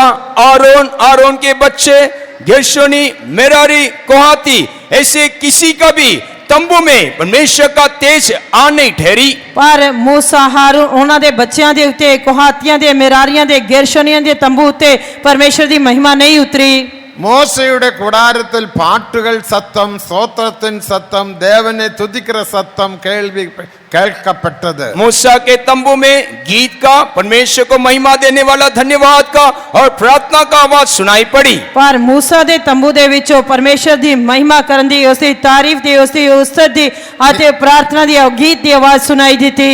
நீதிமான்களின் கூடாரங்களில் கம்பீர சத்தம் ஜெயத்தின் கம்பீர சத்தம் உண்டு என்று நாம் வாசிக்கிறோம். धर्मियों के तंबू में जय जयकार की ललकार होती है कर हम प्रभु के वचन में पढ़ सकते हैं। ਕਿਉਂਕਿ ਅਸੀਂ ਪਰਮੇਸ਼ਰ ਦੇ ਵਚਨ ਵਿੱਚ ਪੜ੍ਹਦੇ ਹਾਂ ਕਿ ਧਰਮੀਆਂ ਦੇ ਤੰਬੂਆਂ ਵਿੱਚ ਜੈ ਜੈਕਾਰ ਦੀ ਲਲਕਾਰ ਹੁੰਦੀ பாட்டின் ਹੈ। சத்தமோ ஸ்தோத்திரத்தின் சத்தமோ இருந்தால் போதாது. गीत का और स्तुति का केवल आवाज काफी नहीं, पर केवल गीत ਅਤੇ ਤਾਰੀਫ ਦੀ ਆਵਾਜ਼ ਕਾਫੀ नहीं है। ஒரு சபை என்று சொல்லும்போது அங்க மகிமை காணப்பட வேண்டும். एक कलीसिया कर कहने के समय उसके भीतर यहोवा का तेज पाया जाना चाहिए। पर जब कलीसिया किया ਜਾਂਦਾ ਤਾਂ ਉਸ ਦੇ ਵਿੱਚ ਪ੍ਰਤਾਪ ਦਿਖਾਈ ਦੇਣਾ ਚਾਹੀਦਾ है। மகிமை இராதவர்கள் தேவ சபை அல்ல. जहाँ महिमा नहीं है वो परमेश्वर का कलीसिया होकर नहीं रह सकता। प्रताप तो रहित जो है वो कलीसिया नहीं हो सकती। இதற்கு சுற்றிலும் ரூமனின் பாளையமும் சிமியோன் பாளையமும் மற்ற எல்லா பாளையங்களும் காணப்படுகிறது. और उसके और चारों तरफ जो है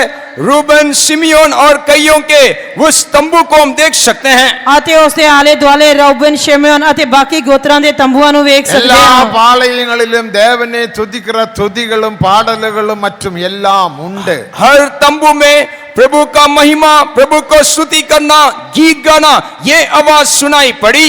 ਅਤੇ ਹਰੇਕ ਤੰਬੂ ਦੇ ਵਿੱਚੋਂ ਪਰਮੇਸ਼ਰ ਦੀ ਮਹਿਮਾ ਕਰਨਾ, ਗੀਤ ਗਾਣਾ, ਤਾਰੀਫ ਕਰਨਾ, ਉਸ ਦੀ ஆனால் ਉਸਤਤ ਦੀ எந்த ਆਵਾਜ਼ ਸੁਣਾਈ ਦਿੱਤੀ। பாளையத்திலும் மகிமை இல்லை. लेकिन उनमें से कोई एक तंबू में भी महिमा नहीं रहा। ਪਰ ਉਹਨਾਂ ਵਿੱਚੋਂ ਇੱਕ ਦੇ ਤੰਬੂ ਦੇ ਉੱਤੇ ਵੀ ਪਰਮੇਸ਼ਰ ਦਾ மகிமை ਪ੍ਰਤਾਪ உள்ள ਨਹੀਂ ਸੀ। ஒரே ஒரு இடம் ஆசரிப்பு கூடாரத்தில். ये महिमा आ ठहरा हुआ केवल एक ही स्थान, वो है मिलात वाला तंबू।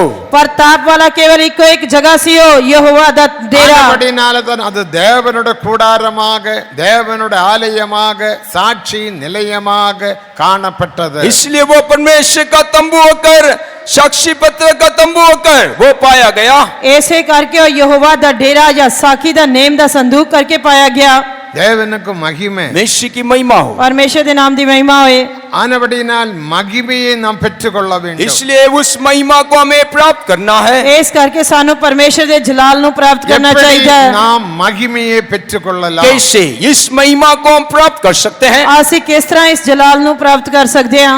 1 பேதுரு 4 அதிகாரம் 14 வசனத்தை வாசிக்கும் போது पहला पत्रस उसके पहला अध्याय के 14 वचन को पढ़ने से पहला पत्रस चौथा अध्याय 14 वचन पढ़न दे नाल பரிசுத்தாவியின் அபிஷேகத்தினால் மகிமையை பெற்றுக்கொள்ளுகிறோம். पवित्र आत्मा के अभिषेक के द्वारा उस महिमा को हम प्राप्त कर सकते हैं। आसी पवित्र आत्मा दे मसा दे नाल परमेश्वर दे तेज नु प्राप्त कर सकते हैं। அதனால தான் யாவரும் பரிசுத்தாவியின் அபிஷேகத்தை பெற்றுக்கொள்ள வேண்டும் என்று வேதம் சொல்லுகிறது. इसलिए प्रभु ऐसे कहता है कि सारे लोग उस पवित्र आत्मा के अभिषेक को पाना है। ऐसे करके तो पवित्र शास्त्र कहता है कि सारे लोग पवित्र आत्मा दा मसा प्राप्त करने चाहिए। பரிசுத்தாவியின் அபிஷேகத்தினால் மகிமையுள்ள ஆவி நம்மளில் வாசமாய் இருக்கிறது. पवित्र आत्मा के अभिषेक के द्वारा महिमा का आत्मा हमारे भीतर वास करता है। पवित्र आत्मा दे मसा दे नाल परमेश्वर दा प्रताप दा आत्मा साडे उते ठहरदा ஆகையால் है। பரிசுத்தாவியில் நிரம்பி தேவனை ஆராதிப்போம். इसलिए पवित्र आत्मा में भरकर हम प्रभु को आराधना करना चाहिए। इस करके सानू पवित्र आत्मा विच भर के परमेश्वर दी आराधना करनी चाहिए। அந்த மகிமையை காத்துக்கொள்ளுங்க. उस महिमा को हमें संभालना है। आते असी उस प्रताप जा जलाल नु संभालना है। இரண்டாவது மகிமையை பெற்றுக்கொள்வது நீதிமொழிகள் 19 அதிகாரம் 11 வசனத்தை நாம் வாசிக்கும் போது दूसरा नीति वचन 19वां अध्याय के 11 वचन को हम पढ़ने से आते दूजा कहावतां दी किताब 19 अध्याय 11 वचन पढ़न दे नाल इस महिमा नु प्राप्त करन दे लई மற்றவர்களுடைய குற்றங்களை மன்னிக்கும் போது மகிமையை பெற்றுக்கொள்ளுகிறோம். दूसरों के अपराध को क्षमा करने के द्वारा उस महिमा को हम हासिल कर सकते आते हैं। असी दूजियां दे अपराधां नु माफ करन दे नाल उस महिमा या प्रताप नु प्राप्त कर सकते हैं। தேவ சபையானது மற்றவர்களுடைய குற்றங்களை मनपूर्वமாக मन्निக்க வேண்டும். निश्चय का कलीसिया दूसरों के अपराध को पूरे मन के साथ क्षमा करना है। परमेश्वर दी कलीसिया दूजियां दे अपराधां नु पूरे दिल नाल माफ करनी चाहिए। நீ குற்றத்தை மன்னிக்காவிட்டால் உன் மகிமை நீ இழந்து போகலாம், பெற்றுக்கொள்ளாமல் போகலாம். यदि आप अपराधों को क्षमा नहीं करने से आप उस महिमा रहित हो जाएंगे, वो महिमा आपको छोड़कर चला जाएगा। जेकर तुसी दूजियां दे अपराधां नु माफ नहीं करोगे तां तुसी उस प्रताप तो रहित हो जाओगे अते उस दा प्रताप नु प्राप्त नहीं कर सकोगे। புதிய ஏற்பாட்டு சபையானது ஒரு வைராக்கியத்தின் சபையோ கசப்பின் சபையோ பிரிவினையின் சபையோ அல்ல. नए नियम के कलीसिया गुस्सा, क्रोध और जिद के साथ रहने वाला कलीसिया नहीं। नवे नियम दी कलीसिया गुस्सा क्रोध या जिद करके रहने वाली कलीसिया नहीं है। தேவ சபையில் சண்டைகள் இல்லை. मिस्र की कलीसिया में कोई लड़ाई नहीं। परमेश्वर दी कलीसिया विच कोई लड़ाई झगड़ा नहीं। தேவ சபையில் விரோதங்கள் இல்லை. कलीसिया के भीतर कोई विरोधी नहीं। परमेश्वर दी कलीसिया विच कोई विरोध नहीं है। தேவ சபையில் பிரிவினைகள் இல்லை. कलीसिया में कोई अलग अलग होकर नहीं रहेंगे। परमेश्वर दी कलीसिया दे विच कोई भी फुट या मतभेद नहीं புதிய होएगा। ஏற்பாட்டு சபையானது 2 கொரிந்தியர் 5ஆம் அதிகாரம் 18ஆம் வசனத்தின்படி உப்புரவாகுதலின் ஊழியம் என்று வாசிக்கிறோம். दूसरा कोरिन्थी 5वां अध्याय के 18 वचन के अनुसार नए नियम का सेवकाई जो है वो मेल मिलाप का सेवकाई है। दूजा कुरिन्थिया 5 अध्याय 18 वचन के अनुसार नवे नियम दी कलीसिया दी सेवा एक मेल मिलाप दी सेवा है। ஆனபடினால் நாம் ஒவ்வொருவரோடு மன்னிப்பு கேட்டு உப்புரவாக வேண்டும். इसलिए हम एक दूसरों के क्षमा मांगते हुए हम मेल मिलाप के साथ हमें जीवन बिताना होगा। इस करके सानू एक दूजे नो माफ करके मेल मिलाप कर लेना चाहिए। நீ உப்புரவாகாவிட்டால் தேவன் உனக்கு மன்னிக்க மாட்டார். உன்னோட ஊழியத்தை உன்னோட ஜெபத்தை ஏற்றுக்கொள்ள மாட்டார். यदि आप मेल मिलाप नहीं करने से प्रभु आपके अपराधों को क्षमा नहीं करेगा, आपका प्रार्थना और आपका सेवा ग्रहण नहीं किया जाएगा। जेकर तुसी एक दूजे दे अपराध माफ नहीं कर देता परमेश्वर भी तुहाडे पापा नु माफ नहीं करेगा, ता परमेश्वर तुहाडे जीवन ते सेवा नु स्वीकार नहीं करेगा। மத்தேயு 5ஆம் அதிகாரம் 24, 25, 26 வசனங்களில் வாசிக்கிறோம். इसलिए मत्ती का सुसमाचार उसके 5वां अध्याय के 24, 25 और 26 में वहां पढ़ सकते हैं। इस करके ਅਸੀਂ मत्ती दी इंजील 5 अध्याय उसे 24, 25 ਤੇ 26 वचन ਦੇ ਵਿੱਚ पढ़ सकते हैं। பலி செலுத்த வரும்போது, ஊழியம் செய்ய வரும்போது, ஊழியம் செய்யும் போது உனக்கு யாரோடாவதும் கசப்பு வைராகியங்கள் உண்டு என்று விளங்கினால், அறிந்து கொண்டால், நீ அந்த ஊழியத்தை வெளியே அங்கேயே நிப்பாட்டி அவரிடத்தில் போய் உப்புரவாக வேண்டும் என்று நாம் வேதத்தில் வாசிக்கிறோம். यदि तू भेंट चढ़ाने के लिए वेदी के पास आए और ये स्मरण करे कि किसी के विरोध में तेरे मन में कुछ है, तो अपने बलि को भेंट को वहां ही छोड़ देना। पहले अपने भाई के पास मेल मिलाप करना और उसके बाद भेंट चढ़ाना कर वहां पढ़ सकते हैं। आते ਅਸੀਂ ਪੜ੍ਹਦੇ ਹਾਂ ਜੇ ਤੂੰ ਜਗਵੇਦੀ ਦੇ ਉੱਤੇ ਪੇਟ ਚੜਾਉਣ ਦੇ ਲਈ ਜਾਏ, ਜੇਕਰ ਤੂੰ ਕੋਈ ਸੇਵਾ ਕਰਨ ਦੇ ਲਈ ਜਾਏ ਅਤੇ ਜੇਕਰ ਕੋਈ ਤੂੰ ਸੇਵਾ ਕਰੇ ਤੇ ਉੱਥੇ ਤੈਨੂੰ ਯਾਦ ਆਉਂਦਾ ਹੈ ਕਿ ਕਿਸੇ ਨੂੰ ਤੇਰੇ ਵਿਰੁੱਧ ਕੋਈ ਗਿਲਾ ਹੈ ਅਤੇ ਤੂੰ ਆਪਣੀ ਸੇਵਾ ਨੂੰ ਆਪਣੇ ਬਲੀ ਨੂੰ ਉੱਥੇ ਹੀ ਛੱਡ ਕੇ ਤੂੰ ਪਹਿਲਾਂ ਜਾ ਕੇ ਉਸ ਦੇ ਨਾਲ ਮੇਲ ਮਿਲਾਪ ਕਰ ਲੈ। ਇਸ ਤਰ੍ਹਾਂ ਪਰਮੇਸ਼ਰ ਦਾ ਵਚਨ ਕਹਿੰਦਾ ਹੈ। இன்றைக்கு சிலர் ராபோஜன பந்தியில், பரிசுத்த பந்தியில் உப்புரவாகாமல், புருஷன் மனைவியோடு உப்புரவாகாமல், மனைவி புருஷனோடு உப்புரவாகாமல், மற்றவரோடு உப்புரவாகாமல் பரிசுத்த பந்தியில் பங்கெடுக்கிறபடியினால் தேவனுடைய சாபமாகிய வியாதிகள், பலவீனங்கள் எல்லாம் வருகிறது என்று வேதம் சொல்லுகிறது. इन दिनों में परमेश्वर के मेज में शामिल होने के समय एक दूसरे के साथ मेल नहीं करते हैं। पत्नी पति के साथ, पति पत्नी के साथ, एक दूसरे के साथ मेल करते हुए प्रभु के मेज में शामिल नहीं होने के कारण प्रभु का वो श्राप है, वो बीमारी कईयों के ऊपर वो राज्य कर रहा है करके हम देख सकते हैं। ਇਹਨਾਂ ਦਿਨਾਂ ਵਿੱਚ ਕਈ ਲੋਕ ਪ੍ਰਭੂ ਭੋਜਨ ਲੈਣ ਦੇ ਸਮੇਂ ਵੀ ਪਤੀ ਪਤਨੀ ਦੇ ਨਾਲ ਮੇਲ ਮਿਲਾਪ ਨਹੀਂ ਕਰਦਾ, ਪਤਨੀ ਪਤੀ ਦੇ ਨਾਲ ਮੇਲ ਮਿਲਾਪ ਨਹੀਂ ਕਰਦੇ, ਉਹ ਦੂਜਿਆਂ ਦੇ ਨਾਲ ਮੇਲ ਮਿਲਾਪ ਨਹੀਂ ਕਰਦੇ। ਇਸ ਤਰ੍ਹਾਂ ਅਜਿਹੀ ਹਾਲਤ ਦੇ ਵਿੱਚ ਪ੍ਰਭੂ ਭੋਜਨ ਲੈਣ ਦੇ ਨਾਲ ਉਹ ਕਈ ਬਿਮਾਰੀ ਅਤੇ ਕਮਜ਼ੋਰੀ ਦੇ ਉੱਤੇ ਪੀੜਿਤ ਰਹਿੰਦੇ ਹਨ, ਉਹਨਾਂ ਦੇ ਉੱਤੇ ਹਾਵੀ ਰਹਿੰਦੀ ਹੈ। ਇਸ ਤਰ੍ਹਾਂ ਪਰਮੇਸ਼ਰ ਦਾ ਵਚਨ ਕਹਿੰਦਾ ਹੈ। இது உப்புரவாகுதலின் ஊழியம். ये मेल मिलाप का सेवा है। ਇਹ ਮੇਲ ਮਿਲਾਪ ਦੀ ਸੇਵਕਾਈ ਹੈ। ஆனபடினால் உங்களுக்கு யாரோடாவதும் கசப்புகள், வைராகியங்கள், பிரிவினைகள், போராட்டங்கள் இருந்தால் நீங்கள் மன்னிப்பு கேட்டு உப்புரவாகிக் கொள்ளுங்கள். इसलिए यदि आपको किसी के विरोध में कोई कड़वाहट है, गुस्सा है, क्रोध है, तो उनके साथ क्षमा मांगिए और मेल मिलाप कीजिए। ਇਸ ਕਰਕੇ ਜੇਕਰ ਤੁਹਾਨੂੰ ਕਿਸੇ ਦੇ ਨਾਲ ਵੀ ਗੁੱਸਾ, ਕ੍ਰੋਧ, ਕੜਵਾਹਟ ਹੈ ਜਾਂ ਫੁੱਟ ਹੈ ਜਾਂ ਮਤਭੇਦ ਹੈ ਤਾਂ ਤੁਹਾਨੂੰ ਇੱਕ ਦੂਜੇ ਨੂੰ ਮਾਫ ਕਰਕੇ ਮੇਲ ਮਿਲਾਪ ਕਰ ਲੈਣਾ ਚਾਹੀਦਾ ਹੈ। மற்றவருடைய குற்றங்களை நீ மன்னிப்பதினால் உனக்கு மகிமை உண்டாகும். जब दूसरों के अपराध को जब आप क्षमा करोगे तो आप उस महिमा को हासिल कर सकते हैं। ਜਦ ਤੁਸੀਂ ਦੂਜਿਆਂ ਦੇ ਅਪਰਾਧਾਂ ਨੂੰ ਮਾਫ ਕਰੋਗੇ ਤਾਂ ਤੁਸੀਂ ਉਸ ਪ੍ਰਤਾਪ ਜਾਂ ਜਲਾਲ ਨੂੰ ਪ੍ਰਾਪਤ ਕਰ ਸਕਦੇ ਹੋ। இனி மகிமை பெற்றுக்கொள்வது மூன்றாவது வழி 2 கொரிந்தியர் 4ஆம் அதிகாரம் 16-17 വസനങ്ങൾ വാസിക്കുമ്പോൾ दूसरा कुरिन्ती 4 अध्याय के 16 और 17 वचन में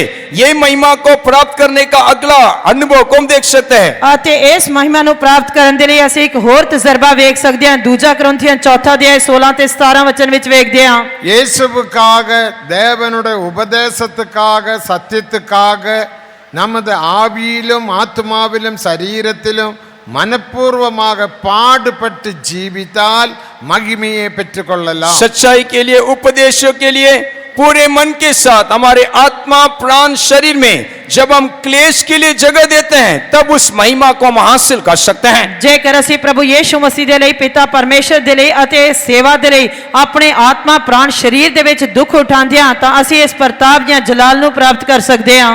பாடுபடுவதனால் நித்திய கன மகிமையை பெற்றுக்கொள்ளுகிறோம் என்று நாம் வாசிக்கிறோம்। क्लेश उठाने के द्वारा बहुत ही महत्वपूर्ण अनंत महिमा को हम प्राप्त कर सकते हैं, पढ़ते हैं। ਦੁੱਖ ਉਠਾਉਣ ਦੇ ਨਾਲ ਅਸੀਂ ਸਦੀਪਕ ਮਹਿਮਾ ਅਤੇ ਆਦਰ ਨੂੰ ਪ੍ਰਾਪਤ ਕਰ ਸਕਦੇ ਹਾਂ। ਅਸੀਂ ਪੜ੍ਹਦੇ ਹਾਂ। அதனால தான் நமது கன்வென்ஷன் நாட்களில் கன்வென்ஷனில் எந்த விதமான ஒரு பிரதிபலன் சம்பளம் இல்லாமல் சாலரி இல்லாமல் இயேசுவுக்காக மனப்பூர்வமாக சரீரம் கொண்டும் மனது கொண்டும் ஆத்மா கொண்டும் நாம் பாடுபட்ட ஊழியங்கள் செய்கிறோம்। इसलिए इन कन्वेंशन के दिनों में कई कामकाज जो हम करते हैं हमारे शरीर में, हमारे मन में और हमारे आत्मा में, हम पूरे मन के साथ हम कई काम के लिए हम सहयोग करते हैं। ਇਸੇ ਕਰਕੇ ਤਾਂ ਸੰਮੇਲਨ ਦੇ ਦਿਨਾਂ ਦੇ ਵਿੱਚ ਅਸੀਂ ਕਈ ਪ੍ਰਕਾਰ ਦੇ ਦੁੱਖ ਉਠਾਉਂਦੇ ਹਾਂ ਤਾਂ ਕਿ ਅਸੀਂ ਉਸ ਮਹਿਮਾ ਨੂੰ ਪ੍ਰਾਪਤ ਕਰ ਸਕੀਏ। ਅਸੀਂ ਆਪਣੇ ਆਤਮਾ ਪ੍ਰਾਣ ਸਰੀਰ ਦੇ ਵਿੱਚ ਪੂਰੇ ਦਿਲ ਦੇ ਨਾਲ ਦੁੱਖ ਉਠਾਉਂਦੇ ਹਾਂ। இப்படி பாடுபடுவதனால் மகிமையை பெற்றுக்கொள்ளுகிறோம்। ऐसे क्लेश उठाने के द्वारा उस महिमा को हम हासिल करेंगे। ਇਸ ਤਰ੍ਹਾਂ ਦੁੱਖ ਉਠਾਉਣ ਦੇ ਨਾਲ ਅਸੀਂ ਉਸ ਮਹਿਮਾ ਨੂੰ ਪ੍ਰਾप्त ਕਰ ਸਕਦੇ ਹਾਂ। மகிமையை பெற்றபடியினால் தேவனுடைய சபையாக நாம் மாற்றப்பட்டோம்। ये महिमा को प्राप्त करने के कारण प्रभु का कलीसिया होकर हम बदल गए। ਉਸ ਪ੍ਰਤਾਪ ਨੂੰ ਪ੍ਰਾਪਤ ਕਰਨ ਦੇ ਨਾਲ ਅਸੀਂ ਪਰਮੇਸ਼ਰ ਦੀ ਕਲੀਸਿया ਬਣ ਸਕਦੇ ਹਾਂ। அதனால தான் மகிமையின் சபை என்று எபேசியர் 5 அதிகாரம் 27 வசனத்தை வாசிக்கும் போது इसलिए इफिसियों की पत्रिका 5 अध्याय के 27 वचन में तेजस्वी कलीसिया कर वहां पढ़ने के समय ਇਸੇ ਕਰਕੇ ਅਫਸੀਆਂ ਦੀ ਪੱਤਰੀ 5 ਅਧਿਆਇ 27 ਵਚਨ ਦੇ ਵਿੱਚ ਅਸੀਂ ਪ੍ਰਤਾਪਵਾਨ ਕਲੀਸਿया ਦੇ ਬਾਰੇ ਪੜ੍ਹਦੇ ਹਾਂ। கர தீர முதலானது ஒன்றுமில்லாமல் பரிசுத்தமும் பிழையற்றதுமான மகிமையுள்ள சபைக்காக இயேசு கிறிஸ்து தம்மே தாமே அந்த கல்வாரிக்கு ஒப்பு கொடுத்தார் என்று நாம் வாசிக்கிறோம்। यीशु मसीह अपने आप को उस तेजस्वी कलीसिया के लिए जिसमें कोई कलंक, नाजूरी और ना कोई ऐसी वस्तु हो वरन पवित्र और निर्दोष होने के लिए काल्वरी क्रूस में उस दुख और क्लेश के लिए यीशु मसीह ने अपने आप को समर्पण किया कर हम देख सकते हैं। ਇਸੇ ਕਰਕੇ ਅਸੀਂ ਪੜ੍ਹਦੇ ਹਾਂ ਕਿ ਪ੍ਰਭੂ ਯੀਸ਼ੂ ਮਸੀਹ ਨੇ ਆਪਣੇ ਲਈ ਇੱਕ ਪ੍ਰਤਾਪਵਾਨ ਕਲੀਸਿया ਤਿਆਰ ਕਰਨ ਦੇ ਲਈ ਜਿਹਦੇ ਵਿੱਚ ਕਲੰਕ ਜਾਂ ਬੱਜ ਜਾਂ ਕੋਈ ਹੋਰ ਜਿਹਾ ਔਗਣ ਨਾ ਹੋਵੇ ਸਗੋਂ ਪਵਿੱਤਰ ਅਤੇ ਨਿਰਮਲ ਹੋਵੇ ਉਸ ਆਪਣੀ ਪ੍ਰਤਾਪਵਾਨ ਕਲੀਸਿया ਦੇ ਲਈ ਆਪਣੇ ਆਪ ਨੂੰ ਕਲਵਰੀ क्रूस ਉੱਤੇ ਦੇ ਦਿੱਤਾ। அந்த மகிமையுள்ள சபையை பாருங்கள், அதில் கரை இல்லை, திரை இல்லை, பிழை இல்லை, ஒன்றுமில்லை। इस तेजस्वी कलीसिया को देखिएगा, उसमें ना कलंक है, ना सूरी है और ना कोई ऐसी वस्तु है वरन पवित्र और निर्दोष पाया जाता है। ਇਹ ਪ੍ਰਤਾਪਵਾਨ ਕਲੀਸਿया ਦੇ ਵਿੱਚ ਕੋਈ ਵੀ ਕਲੰਕ ਜਾਂ ਬੱਜ ਜਾਂ ਕੋਈ ਹੋਰ ਜਿਹਾ ਔਗਣ ਨਹੀਂ ਸਗੋਂ ਪਵਿੱਤਰ ਅਤੇ ਨਿਰਮਲ ਹੈ।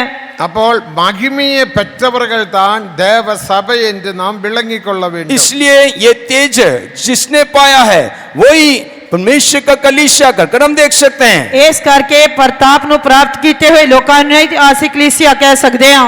இந்த மகிமையினால் எனக்கும் உங்களுக்கும் என்ன பிரயோஜனம்? ये महिमा के द्वारा मैं और आप क्या लाभ उठा सकते हैं? ਇਸ ਪ੍ਰਤਾਪ ਨੂੰ ਪ੍ਰਾਪਤ ਕਰਨ ਦੇ ਨਾਲ ਤੁਹਾਨੂੰ ਅਤੇ ਮੈਨੂੰ ਕੀ ਲਾਭ ਹੋਏਗਾ? இந்த மகிமை எனக்குள்ள உங்களுக்குள்ள இருந்தால் எஸ்ஐயா 54 அதிகாரம் 17 வசனத்தில் வாசிக்கிறது போல உனக்கு விரோதமாக எழும்புகிற எந்த ஆயுதமும் வாய்க்காமல் போம்। ये महिमा यदि हमारे भीतर रहने से यशायाह भविष्यवक्ता का पुस्तक उसके 54वां अध्याय के 17 वचन के अनुसार कोई भी हथियार जो तेरे हानि के लिए बनाई जाएगा, उनमें से कोई भी सफल नहीं होगा कर हम पढ़ सकते हैं। ਜੇਕਰ ਅਸੀਂ ਇਸ ਪ੍ਰਤਾਪ ਜਾਂ ਮਹਿਮਾ ਨੂੰ ਪ੍ਰਾਪਤ ਕਰਾਂਗੇ ਤਾਂ ਜਿਸ ਤਰ੍ਹਾਂ ਯਸ਼ਾਇਆ ਦੀ ਕਿਤਾਬ 54 ਅਧਿਆਇ 17 ਵਚਨ ਦੇ ਵਿੱਚ ਲਿਖਿਆ ਹੋਇਆ ਹੈ ਕਿ ਹਰ ਹਥਿਆਰ ਜੋ ਤੇਰੇ ਵਿਰੁੱਧ ਬਣਾਇਆ ਜਾਵੇ ਉਹ ਨਿਕੰਮਾ ਠਹਿਰੇਗਾ। மகிமை இருந்தால் சத்ருவானவன் நமக்கு மேற்கொள்ள முடியாது என்று பழைய ஏற்பாட்டில் நல்ல ஒரு உதாரணம் உண்டு. यदि महिमा हमारे भीतर है तो शत्रु हमारे विरोध में नहीं उठ पाएगा कर पुराने नियम में एक अच्छा उदाहरण को हम देख सकते हैं। ਜੇਕਰ ਸਾਡੇ ਅੰਦਰ ਪਰਮੇਸ਼ਰ ਦਾ ਪ੍ਰਤਾਪ ਹੈ ਤਾਂ ਸਾਡਾ ਕੋਈ ਵੀ ਦੁਸ਼ਮਣ ਸਾਡੇ ਉੱਤੇ ਪ੍ਰਬਲ ਨਹੀਂ ਪੈ ਸਕਦਾ। ਪੁਰਾਣੇ ਨਿਯਮ ਦੇ ਵਿੱਚ ਅਸੀਂ ਬਹੁਤ ਅੱਛੀਆਂ ਉਦਾਹਰਨਾਂ ਵੇਖ ਸਕਦੇ ਹਾਂ। BC 970 ஆண்டில் சாலமோன் தேவனுக்கென்று ஒரு ஆலயம் கட்டினார். ईसा पूर्व 970 साल में सुलेमान ने परमेश्वर के लिए एक मंदिर बनाया। 970 ਈਸਾ ਪੂਰਵ ਦੇ ਵਿੱਚ ਸੁਲੇਮਾਨ ਨੇ ਪਰਮੇਸ਼ਰ ਦੇ ਲਈ ਭਵਨ ਬਣਾਇਆ। 1 ராஜாக்கள் 10 அதிகாரத்தில் வரும்போது அந்த ஆலயம் அவன் கர்த்தருக்கென்று பிரதிஷ்டை செய்தார். पहला राजा 10वां अध्याय में इस मंदिर को उसने प्रभु के लिए प्रतिष्ठा किया। ਪਹਿਲਾ ਰਾਜਾ 10 ਅਧਿਆਇ ਵਿੱਚ ਅਸੀਂ ਵੇਖਦੇ ਹਾਂ ਕਿ ਸੁਲੇਮਾਨ ਨੇ ਪਰਮੇਸ਼ਰ ਦੇ ਭਵਨ ਦੀ ਛੱਟ ਕੀਤੀ। பிரதிஷ்டை செய்த வேளையில் தேவனுடைய மகிமை ஷக்கைன அந்த ஆலயத்தை மூடிட்டு என்று நாம் வாசிக்கிறோம். जब उसने उसको प्रतिष्ठा किया, प्रभु का वो महिमा, वो शकीना महिमा जो है उस मंदिर को ढांप लिया कर हम पढ़ सकते हैं। ਅਤੇ ਅਸੀਂ ਵੇਖਦੇ ਹਾਂ ਕਿ ਜਦ ਸੁਲੇਮਾਨ ਨੇ ਪਰਮੇਸ਼ਰ ਦੇ ਭਵਨ ਦੀ ਛੱਟ ਕੀਤੀ ਤਾਂ ਪਰਮੇਸ਼ਰ ਦੀ ਮਹਿਮਾ ਜਾਂ ਉਸ ਦਾ ਪ੍ਰਤਾਪ ਉਸ ਦੇ ਭਵਨ ਦੇ ਉੱਤੇ ਛਾ ਗਿਆ। தேவனுக்கு மகிமை. मसीह की महिमा हो। ਪਰਮੇਸ਼ਰ ਦੇ ਨਾਮ ਦੀ ਮਹਿਮਾ ਹੋਏ। அப்ப தேவனுடைய ஆலயத்தில் மகிமையை நாம் பார்க்கின்றோம். मसीह के मंदिर में उस महिमा को हम देख सकते हैं। ਅਸੀਂ ਯਹੋਵਾ ਦੇ ਭਵਨ ਵਿੱਚ ਪਰਮੇਸ਼ਰ ਦੇ ਪ੍ਰਤਾਪ ਨੂੰ ਵੇਖ ਸਕਦੇ ਹਾਂ। கிட்டத்தட்ட 400 வருடம் அந்த மகிமை ஆலயத்தில் காணப்பட்டது. लगभग 400 लंबा साल वो महिमा उस मंदिर में पाया गया। ਲਗਭਗ 400 ਲੰਬੇ ਸਮੇਂ ਤੱਕ ਪਰਮੇਸ਼ਰ ਦਾ ਪ੍ਰਤਾਪ ਉਸ ਭਵਨ ਦੇ ਵਿੱਚ ਪਾਇਆ ਗਿਆ। பாபிலோன் ராஜாவாகிய நெபுகாத்நேச்சர் யூதா ராஜ்யத்தை பிடிக்கும்படியாக பல முறை 7 முறை முற்றுகை போட்டார் என்று வேதத்தில் வாசிக்கிறோம். बाबुल का राज्य जो है, इस यूदा का राज्य को कैसे भी वो हासिल करने के लिए लगभग 7 बार उसने चढ़ाई किया कर हम पढ़ सकते हैं। ਅਤੇ ਅਸੀਂ ਵੇਖਦੇ ਹਾਂ ਕਿ ਬਾਬੁਲ ਦੇ ਰਾਜਾ ਨਬੂਕਦਨੇਸਰ ਨੇ ਇਸ ਯਹੂਦਾ ਦੇਸ਼ ਨੂੰ ਆਪਣੇ ਕਬਜ਼ੇ ਵਿੱਚ ਕਰਨ ਦੇ ਲਈ 7 ਵਾਰ ਇਸ ਦੇ ਉੱਤੇ ਚੜਾਈ ਕੀਤੀ। யூதா ராஜ்யம் இஸ்ரவேல் ராஜ்யம் ரெண்டாக பிரிக்கப்பட்ட போது அதிலே ஒரு ராஜ்யம் தான் யூதா ராஜ்யம். 2 கோத்திரங்கள் மட்டும். ஒன்று யூதா கோத்திரம், இரண்டாவது बेन्यामीन गोत्र. इस्राएल का राज्य 2 भाग में बंटवारा किया गया, इस्राएल का राज्य और यूदा का राज्य। और इस यूदा के राज्य में केवल 2 गोत्र था, यूदा और बेन्यामीन का गोत्र को है। ਜਦ ਇਸਰਾਇਲ ਦਾ ਰਾਜ 2 ਹਿੱਸਿਆਂ ਦੇ ਵਿੱਚ ਵੰਡਿਆ ਗਿਆ ਤਾਂ ਉਸ ਦੇ ਵਿੱਚ ਅਸੀਂ ਇੱਕ ਯਹੂਦਾ ਦੇ ਰਾਜ ਅਤੇ ਦੂਜਾ ਇਸਰਾਇਲ ਦਾ ਰਾਜ ਵੇਖ ਸਕਦੇ ਹਾਂ। ਯਹੂਦਾ ਦੇ ਰਾਜ ਦੇ ਵਿੱਚ ਕੇਵਲ 2 ਗੋਤਰ ਹੀ ਪਾਏ ਗਏ, ਇੱਕ ਯਹੂਦਾ ਗੋਤਰ ਅਤੇ ਦੂਜਾ ਬਿਨਯਾਮੀਨ ਦਾ ਗੋਤਰ। ഈ ചെറു രാജ്യത്തിൽ 20 രാജാക്കൾ എഴുമ്പിനാர்கள். इस छोटा राज्य में लगभग 20 राजा लोग राज्य किए। ਅਤੇ ਇਸ ਛੋਟੇ ਜਿਹੇ ਰਾਜ ਦੇ ਉੱਤੇ ਲਗਭਗ 20 ਰਾਜਿਆਂ ਨੇ ਰਾਜ ਕੀਤਾ। ஆனால் தாவீதை போல பிரபலமான ராஜாக்கள் அல்ல, பராக்கிரமசாலிகளும் இல்லை. लेकिन दाऊद के समान प्रसिद्ध और पराक्रम राजा कोई नहीं उठ सके। ਪਰ ਦਾਊਦ ਦੇ ਸਮਾਨ ਕੋਈ ਵੀ ਪ੍ਰਸਿੱਧ ਅਤੇ ਪਰਾਕਰਮੀ ਰਾਜਾ ਨਹੀਂ ਉੱਠਿਆ। பலன் குறைந்த ராஜாக்கள், उससे भी बल घटा हुआ राजा, ਸਾਰੇ ਉਸ ਤੋਂ ਕਮਜ਼ੋਰ ਰਾਜੇ ਹੀ ਸਨ। தானியேல் 1 அதிகாரம் 1 வசனத்தை நாம் வாசிக்கும் போது दानियल का पुस्तक 1 अध्याय के 1 वचन को पढ़ने से, ਦਾਨੀਏਲ ਦੀ ਕਿਤਾਬ ਪਹਿਲਾ ਅਧਿਆਇ ਪਹਿਲੇ ਵਚਨ ਵਿੱਚ ਪੜਨ ਦੇ ਸਮੇਂ யோயாக்கீனுடைய நாட்களில் நெபுகத்நேச்சர் ராஜா யூதா ராஜ்யத்தை முற்றுகை போட்டார் என்று நாம் வாசிக்கிறோம். योयाकीम राजा जब इस यूदा को राज्य कर रहा था, तब बाबुल का राजा नेबुकदनेस्सर जो है इस राज्य के विरोध में उसने चढ़ाई किया कर हम देख सकते हैं। ਅਤੇ ਅਸੀਂ ਪਹਿਲੇ ਵਚਨ ਵਿੱਚ ਅਸੀਂ ਵੇਖਦੇ ਹਾਂ ਯਹੂਦਾ ਦੇ ਰਾਜਾ ਯਹੋਇਆਕੀਮ ਦੇ ਰਾਜ ਦੇ 3ਜੇ ਵਰੇ ਵਿੱਚ ਬਾਬੁਲ ਦੇ ਰਾਜਾ ਨਬੂਕਦਨੇਸਰ ਨੇ ਯਰੂਸ਼ਲਮ ਉੱਤੇ ਚੜਾਈ ਕੀਤੀ। யோயாக்கீன் யூதா ராஜ்யத்திலே 18வது ராஜா. ये योयाकीम जो है यूदा के राज्य में 18वां राजा था। ਇਹ ਯਹੋਯਾਕੀਮ ਯਹੂਦਾ ਦੇ ਰਾਜ ਦੇ ਵਿੱਚ 18ਵਾਂ ਰਾਜਾ ਸੀ। அவன் பிரபலமான ஒரு ராஜாவல்ல. वो एक प्रसिद्ध राजा नहीं रहा ਉਹ ਕੋਈ ਪ੍ਰਸਿੱਧ ਰਾਜਾ ਨਹੀਂ ਸੀ। யூதா ராஜ்யமும் பலமுள்ள ராஜ்யம் அல்ல. और ये यूदा राज्य भी कोई सामर्थ्य नहीं था। ਅਤੇ ਯਹੂਦਾ ਦਾ ਰਾਜ ਉਸ ਸਮੇਂ ਕੋਈ ਸਾਮਰਥੀ ਰਾਜ ਨਹੀਂ ਸੀ। नेबुकदनेस्सर राजा पराक्रमशाली. लेकिन ये नेबुकदनेस्सर राजा जो है वो बहुत ही पराक्रमी रहा। ਪਰ ਇਹ ਨਬੂਕਦਨੇਸਰ ਰਾਜਾ ਬਹੁਤ ਹੀ ਸਾਮਰਥੀ ਤੇ ਪਰਾਕਰਮੀ ਸੀ। அவனால இந்த சின்ன ராஜ்யத்தை பிடிக்க முடியாமல் போய்விட்டது. लेकिन इस छोटा राज्य को वो अपने हक में या कब्जा नहीं कर पाया। ਪਰ ਉਹ ਇਸ ਛੋਟੇ ਜਿਹੇ ਰਾਜ ਦੇ ਉੱਤੇ ਪੂਰਾ ਕਬਜ਼ਾ ਨਹੀਂ ਕਰ ਸਕਿਆ। ஏன் பிடிக்க முடியாமல் போய்விட்டது? क्यों उसको उस राज्य को वो पकड़ नहीं पाया? ਕਿਉਂ ਉਹ ਉਸ ਰਾਜ ਦੇ ਉੱਤੇ ਪ੍ਰਬਲ ਨਹੀਂ ਪੈ ਸਕਿਆ, ਕਬਜ਼ਾ ਨਹੀਂ ਕਰ அந்த ਸਕਿਆ? ஆலயத்தில் தேவனுடைய மகிமை காணப்பட்டது. क्योंकि मंदिर में परमेश्वर का वो तेज और महिमा पाया जाने के कारण ਕਿਉਂਕਿ ਯਹੋਵਾ ਦੇ ਭਵਨ ਵਿੱਚ ਪਰਮੇਸ਼ਰ ਦਾ ਪ੍ਰਤਾਪ ਪਾਏ ਜਾਣ ਦੀ ਵਜ੍ਹਾ அந்த ਕਰਕੇ மகிமை இருந்தபடியினால் பிரபலனான பராக்கிரமசாலியான नेबुकदनेस्सर ராஜாவுக்கு யூதா ராஜ்யத்தை பிடிக்க முடியாமல் போய்விட்டது. मंदिर में परमेश्वर की महिमा आकर ठहरने के कारण ये प्रसिद्ध और पराक्रमी राजा नेबुकदनेस्सर इस राज्य को पकड़ नहीं पाया। ਯਹੋਵਾ ਦੇ ਭਵਨ ਵਿੱਚ ਪਰਮੇਸ਼ਰ ਦਾ ਪ੍ਰਤਾਪ ਹੋਣ ਦੀ ਵਜ੍ਹਾ ਕਰਕੇ ਇਹ ਪਰਾਕਰਮੀ ਨਬੂਕਦਨੇਸਰ ਰਾਜਾ ਸੀ ਯਹੂਦਾ ਦੇ ਰਾਜ ਉਤੇ ਪ੍ਰਬਲ ਨਹੀਂ ਪੈ ਸਕਿਆ, ਉਸ ਤੇ ਕਬਜ਼ਾ ਨਹੀਂ ਕਰ ਸਕਿਆ। ஆனாலும் ராஜாக்கள் பாபம் செய்தார்கள். लेकिन इन राजाओं ने पाप के लिए जगह दिया। ਪਰ ਇੱਕ ਰਾਜੇ ਨੇ ਪਾਪ ਦੇ ਲਈ ਜਗ੍ਹਾ ਦਿੱਤੀ। அவருக்கு சுவிசேஷம் அறிவிக்கும்படி ஒரு சுவிசேஷகனை எரேமியா தீர்க்கதரிசியை தேவன் எழுப்பினார். उनको सुसमाचार देने के लिए प्रभु ने एक सुसमाचारक यिर्मयाह को प्रभु ने खड़ा किया। ਅਤੇ ਉਸ ਨੂੰ ਖੁਸ਼ਖਬਰੀ ਸੁਣਾਉਣ ਦੇ ਲਈ ਪਰਮੇਸ਼ਰ ਨੇ ਯਿਰਮੀਆ ਨਬੀ ਨੂੰ ਖੜਾ ਕੀਤਾ। அவன் தீர்க்க தரிசனம் சொன்னார். उसने भविष्यवाणी की। ਉਸਨੇ ਅਗੰਮ ਕੀਤੇ। ஆனாலும் ராஜாக்களும் ஜனங்களும் பாபம் செய்து தேவனை கோபப்படுத்தினார். लेकिन राजा और प्रजा दोनों पाप किए और प्रभु को क्रोध किए। ਪਰ ਰਾਜਾ ਅਤੇ ਪ੍ਰਜਾ ਦੋਵੇਂ ਪਾਪ ਕਰਦੇ ਰਹੇ ਤੇ ਉਹਨਾਂ ਨੇ ਪਰਮੇਸ਼ਰ ਨੂੰ ਕ੍ਰੋਧਿਤ ਕੀਤਾ। நீங்கள் பாபம் செய்வீர்களானால் यदि आप पाप में बने रहने से ਜੇਕਰ ਤੁਸੀਂ ਵੀ ਪਾਪ ਕਰਦੇ ਰਹੋਗੇ ਤਾਂ இதா நேபுகாத்நேச்சர் ராஜா உங்களை பிடித்து கொண்டு போவார் என்று எரேமியா 25:11 வசனத்தில் நாம் வாசிக்கிறோம். यिर्मयाह भविष्यवक्ता का पुस्तक 25वां अध्याय के 11 वचन में यिर्मयाह ऐसे चेतावनी दिया कि तुम्हें ले जाने के लिए यहाँ नेबुकदनेस्सर चढ़ाई कर रहा है। ਤੇ ਫਿਰ ਅਸੀਂ ਯਿਰਮੀਆ ਦੀ ਕਿਤਾਬ 25 ਦੇ 11 ਵਚਨ ਦੇ ਵਿੱਚ ਵੇਖਦੇ ਹਾਂ ਕਿ ਯਿਰਮੀਆ ਨੇ ਉਹਨਾਂ ਨੂੰ ਅਗੰਮ ਕਰਕੇ ਕਿਹਾ ਜੇ ਤੁਸੀਂ ਇਸ ਤਰ੍ਹਾਂ ਪਾਪ ਕਰਦੇ ਰਹੋਗੇ ਤਾਂ ਨਬੂਕਦਨੇਸਰ ਤੁਹਾਡੇ ਉੱਤੇ ਚੜਾਈ ਕਰਕੇ ਤੁਹਾਨੂੰ ਕਬਜ਼ੇ ਵਿੱਚ ਲੈ ਲਏਗਾ। ஆனாலும் அவர்கள் ஹிருதயத்தை கடினப்படுத்தி மறுபடியும் மறுபடியும் பாபம் செய்தார்கள். लेकिन आगे भी उन्होंने अपने हृदय को कठोर किया और अपने पाप को बढ़ाते रहे। ਪਰ ਉਹ ਆਪਣੇ ਦਿਲ ਨੂੰ ਕਠੋਰ ਕਰਕੇ ਬਾਰ-ਬਾਰ ਪਾਪ ਕਰਦੇ ਰਹੇ।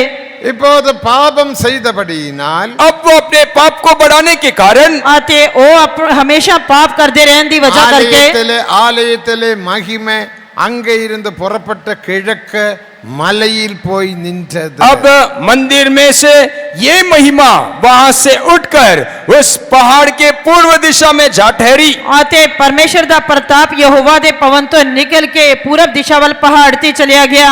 எசேக்கியேல் 11 அதிகாரம் 23 வசனத்தை நாம் வாசிக்கும் போது एजेकियेल भविष्यवक्ता का पुस्तक 11 अध्याय के 23 वचन को पढ़ने से एसेकियेल ਦੀ ਕਿਤਾਬ 11 ਦੇ 23 ਵਚਨ ਪੜ੍ਹਨ ਦੇ ਸਮੇਂ எசேக்கியேல் 11 அதிகாரம் 23 வசனம் एजेकियेल 11 के 23 वचन को पढ़ेंगे। एसेकियेल ਦੀ ਕਿਤਾਬ 11 ਦੇ 23 ਵਚਨ ਪੜਾਂਗੇ।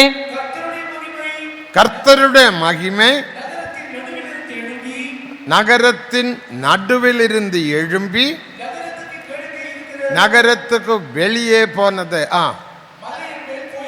பாருங்களேன், மலையில் போய் நின்றது. ஆலயத்தில் காணப்பட வேண்டிய மகிமை பாபத்தினால் ஆலயத்தை விட்டு புறப்பட்டு மலையில் போய் நின்றது. இப்போது மலையில் மகிமை, आलयतिलो महिमे इल्ले। यहाँ पाप के कारण मंदिर से महिमा उठ गई और पर्वत के पूर्व दिशा में जा ठहरी। अब देखिए अवस्था, मंदिर में परमेश्वर का महिमा नहीं है। ਅਤੇ ਯਹੋਵਾ ਦਾ ਤੇਜ ਸ਼ਹਿਰ ਵਿੱਚੋਂ ਉਤਾਹ ਗਿਆ ਅਤੇ ਸ਼ਹਿਰ ਦੇ ਪੂਰਬ ਵੱਲ ਪਰਬਤ ਉੱਤੇ ਜਾ ਕੇ ਖਲੋ ਗਿਆ। ਹੁਣ ਜਿਹੜਾ ਪ੍ਰਤਾਪ ਪਰਮੇਸ਼ਰ ਦੇ ਭਵਨ ਦੇ ਵਿੱਚ ਰਹਿੰਦਾ ਸੀ ਉੱਥੋਂ ਨਿਕਲ ਕੇ ਉਹ ਪਹਾੜ ਦੇ ਉੱਤੇ ਚਲਾ ਗਿਆ। ਹੁਣ ਪਰਮੇਸ਼ਰ ਦਾ ਪ੍ਰਤਾਪ ਯਹੋਵਾ ਦੇ ਡੇਰੇ ਉੱਤੇ ਨਹੀਂ ਹੈ, ਸਗੋਂ ਪਹਾੜ ਦੇ ਉੱਤੇ ਹੈ। യെരമ്യ 51 അധികാരത്തെ നാം വാസിക്കുമ്പോൾ यिर्मयाह भविष्यवक्ता का पुस्तक 51वां अध्याय को पढ़ने से यिर्मयाह की किताब 51 अध्याय पढ़ने समय നെബൂഖദ്നേസർ രാജാ അവനുடைய போர் சேவகர் மிகவும் மிகவும் லேசாக அந்த யூதா ராஜ்யத்தை பிடித்து கொண்டார்கள்। नेबूकदनेस्सर राजा अपने सेना के साथ बहुत ही आसानी से इस राज्य को उसने कब्जा किया। यह नबूकदनेस्सर राजे ने अपनी फौज दे नाल बड़ी आसानी दे नाल इस राज दे उत्ते कब्जा कर लिया। கவனித்து பாருங்கள், सोच के देखिए, ध्यान करके देखो। மகிமை இருந்த நாட்களில் நெபுகத்நேசர் ராஜாவுக்கோ அவன் போர் சேவகருக்கோ யூதா ராஜ்யத்தை பிடிக்க முடியாமல் போய்விட்டது। जब तक उनके पास महिमा आ ठहरी तब तक नेबूकदनेस्सर राजा अपना सेना समेत उनको अपने हक में प्रबल नहीं कर पाया। पर जब तक यहोवा दा प्रताप उसदे भवन दे उत्ते सी तब तक नबूकदनेस्सर राजा उस यहूदा देश ते कब्जा नहीं कर सकिया। மகிமை போனபடியினால் लेकिन जब महिमा वहां से उठ गई, पर प्रताप चले जाने दी वजह करके மிகவும் லேசாக போர் சேவகர் யூதா ராஜ்யத்தை பிடித்து கொண்டார்கள்। बहुत ही आसानी के साथ है उसके सिपाही इस यहूदा के राज्य को उन्होंने अपने कब्जा में ले आया। आते बहुत आसानी दे नाल ही उस दियां फौजां ने यहूदा देश नु अपने कब्जे विच कर लिया। युद्धम इल्लामले அவர்கள் ராஜ்யத்தை பிடித்து கொண்டார்கள்। युद्ध के बिना ही ये राज्य उनके कब्जे में आ गई। उन्होंने युद्ध करन तो बिना ही इस देश नु अपने कब्जे विच कर लिया। பாபிலோனிய போர் சேவகரை பார்த்த வேளையில் யூதா ராஜ்யத்திலே ராஜாவாகிய சிதக்கியா அவன் தான் கடைசி ராஜா। சிதக்கியாவுடைய போர் சேவகர் சிதக்கியாவை விட்டு ஓடி போனார்கள்। जब बाबुल का वो सेना को यूदा गोत्र का आखिरी राजा जब सिदकिया राज्य कर रहा था, उन सेना को देखकर इस सिदकिया राजा के साथ रहने वाला सारा सेना भाग निकली। जद यहूदा दा आखिरी राजा सिदकिया सी, जद उस समय उन्होंने नबूकदनेस्सर ने यहूदा देश ते चढ़ाई की थी तां उन्हां दियां फौजां नु देख के भज गए। அவனை பிடித்து உயிரோடு அவனுடைய கண்களை சுழந்தெடுத்தார்। उसको जीवित पकड़वाया गया और उसके आंख को फोड़ डाले। आते उसनु जिंदा ही फड़ लिया ते उसदी आंखां कट दित्तियां गईयां। கையிலும் காலிலும் விலங்கு போட்டு बाबिलोन தேசத்துக்கு கொண்டு போனார்। उसके हाथों और पैर सांकलों से बांधे गए और बाबुल देश वो ले जाया गया। उसके हत्थां पैरां दे विच हथकड़ियां लगा के उसनु बाबुल देश दे विच ले जाया गया। மகிமை இருந்த நாட்களில் எந்த ராஜாவுக்கும் யூதா ராஜ்யத்தை பிடிக்க முடியாமல் போய்விட்டது। जब तक महिमा वहां पाया गया था तब तक कोई राजा इस यूदा के राज्य को चढ़ाई कर कर पकड़ नहीं पाए। आते जब तक परमेश्वर दे भवन विच उसदा प्रताप पाया गया तब तक कोई भी यहूदा देश उते चढ़ाई करके उसनु कब्जा नहीं कर सकिया। இதே போல தேவ ஜனமே, ऐसे परमेश्वर के लोगों, इसी तरह परमेश्वर दे लोगों, உனக்குள் மகிமை இருக்கிற காலம் வரைக்கும் சத்ருவானவன் எந்த விதமான வியாதிகள், எந்த விதமான பிரச்சனைகள், எந்த விதமான போராட்டங்கள், எந்த விதமான பில்லி சூன்ய கட்டுகள், மந்திரவாத கட்டுகள், செய்வின கோளாறுகள் உன்னை மேற்கொள்ள முடியாது। यदि आपके भीतर महिमा रहने से आपके विरोध में कोई भी समस्या, तकलीफ, जादू, काला जादू का कोई भी समस्या आपके ऊपर प्रबल नहीं हो पाएगा। इसी तरह जब तक तुहाडे अंदर परमेश्वर दी महिमा या प्रताप रहेगा तब तक तुहाडे उते तुहाडा कोई भी दुश्मन, तुहाडी कोई भी समस्या, कोई भी बीमारी, कोई भी कमजोरी, कोई भी जादू टूना, कोई जंतर मंतर तुहाडे उते प्रबल नहीं पै सकेगा। அத உனக்கு விரோதமாக எழும்புகிற எந்த ஆயுதமும் வாய்க்காமல் போ। तेरे विरोध में उठने वाले कोई भी हथियार जो हानि के लिए है वो प्रबल नहीं हो सकती। इस तरह तुहाडे विरोध बनाया जाने वाला हर एक हथियार कदे भी सफल नहीं होएगा। ஏன் வாய்க்காமல் போகிறது? क्यों वो सफल नहीं हो पाएगी? वो क्यों सफल नहीं हो सकेगा? நமக்குள்ள தேவ மகிமை உண்டு। क्योंकि हमारे भीतर परमेश्वर का महिमा है। क्योंकि परमेश्वर का प्रताप साडे अंदर है। ஆலயத்தில் மகிமை காணப்பட்டது। मंदिर में परमेश्वर का महिमा पाया जा रहा है। यहोवा दे भवन दे विच प्रताप पाया जा रहा है। பாபிலோனி ராஜாக்கள் ஒன்றும் செய்ய முடியாமல் போய்விட்டது. बाबिलोन के राजा कोई नहीं, कुछ नहीं कर पाए. तब तक बाबुल दा राजा कुछ नहीं कर सकिया. ஆனால் இப்பொழுதோ மகிமை அங்கே இருந்து புறப்பட்டு கிழக்கு மலையில் போய் நின்றது. लेकिन अभी ये महिमा वहां से उठ गई और पूर्व दिशा के पहाड़ में आ ठहरी. पर हुण यहोवा दा प्रताप डेरे दे विचों निकल के पूरब दिशा विच पहाड़ उत्ते जा ठहरिया. அருமையான தேவ ஜனமே, நீங்கள் மகிமையை விட்டு விடுவீர்களானால், மகிமைக்கு விரோதமாக பாவம் செய்வீர்களானால், பிசாசானவன் உன்னை மேற்கொள்ள முடியும். प्रिय परमेश्वर के लोगों, यदि आप उस महिमा को छोड़ देने से, उस महिमा के विरोध में पाप करने से, ये शत्रु शैतान आपके विरोध में चढ़ाई कर सकता है. परमेश्वर दे प्यारे बच्चों, जेकर तुसी उस परमेश्वर दे प्रताप नु गवा बैठे, जेकर तुसी उस परमेश्वर दे प्रताप तुहाडे उते ना रिया, तां शैतान तुहाडे उते प्रबल पएगा. நீ அந்த மகிமைக்குள் இருக்கிற காலம் வரைக்கும் எந்த சாத்தானும் விழுந்த ஆவிகள் வில்லி சொன்னிய கட்டுகள் எதுவும் உனக்கு விரோதமாக கிரியை செய்ய முடியாத, மேற்கொள்ள முடியாது. जब तक उस महिमा के भीतर रहेंगे, कोई भी गिरा हुआ आत्मा, कोई भी काला जादू आपके विरोध में कोई प्रबल नहीं हो पाएगा. पर जब तक परमेश्वर दा प्रताप तुहाडे अंदर रहेगा, तब तक तुहाडे अंदर कोई भी शैतान, कोई भी जादू टूना ते कोई भी जंतर मंतर, कोई समस्या तुहाडे ते प्रबल नहीं पै सकेगी. ஒரு கூலி வேலை செய்கிற ஒரு விசுவாசி இருந்தார். हमारे लिए एक विश्वासी थे जो मजदूर काम करते थे. एक विश्वासी जेड़ा मजदूरी दा काम करदा सी, அவர் எப்படியோ கஷ்டப்பட்ட ஒரு வீடு கட்டினார். बहुत ही मुश्किल के साथ उन्होंने अपने लिए एक घर बांधी. बहुत मुश्किल दे नाल उन्हें अपना घर बनाया. பக்கத்திலே வீட்டுக்காரனுக்கு பொறாமை வந்து விட்டது. उसको देखकर बगल वाला बहुत ही वो नफरत करने लगा. आते उस वेख के ओदा अन्ना- गुआंढी बहुत ही नफरत करन लगा. இவனும் இவனுடைய மனைவியும் இவனுடைய 2 பிள்ளைகளும் பரிசுத்தாவியில் நிரம்பி தேவ மகிமையை காத்துக்கொள்ளுகிற தேவ ஜனங்கள். लेकिन ये विश्वासी अपने पत्नी के साथ, परिवार के साथ आत्मा में बढ़ते हुए परमेश्वर की महिमा को हर दिन संभालते थे. पर इसकी पत्नी अते बच्चे हमेशा आत्मा विच भर के परमेश्वर दे प्रताप नु अपने अंदर संभाल के रखन वाले सन. 4 மணி பிரைசிங் உண்டு, ஈவினிங் குடும்ப ஜெபம் உண்டு, தனிப்பட்ட முறையிலும் ஜெபம் உண்டு. उसके परिवार में सुबह 4 बजे का प्रेसिंग था और रात को भी प्रार्थना करते थे और अकेला भी वे परमेश्वर के सूर्य में बैठकर प्रार्थना करने वाला अनुभव था. आते उस परिवार दे विच सवेरे 4 बजे दी तारीफ दा, शाम नु परिवारिक प्रार्थना दा, अन्ना- आते कल्ले व्यक्तिगत प्रार्थना करन दा तजर्बा सी. பெரிய வருமானம் ஒன்றும் இல்லை. लेकिन एक अच्छा आमदनी उनको नहीं रही. आते उन्हां दी कोई ज्यादा आमदन नहीं सी. கஷ்டப்பட்டு ஒரு சின்ன வீடு கட்டினார், அவ்வளவுதான். बहुत ही मुश्किल और संघर्ष के साथ उन्होंने अपने लिए एक छोटा घर बांधी. आते उन्होंने बहुत दुख उठा उठा के एक छोटा जिहा घर बनाया. அந்த பக்கத்திலே வீட்டுக்காரன் இவருக்கு விரோதமாக ஒரு செய்வினை செய்தார்.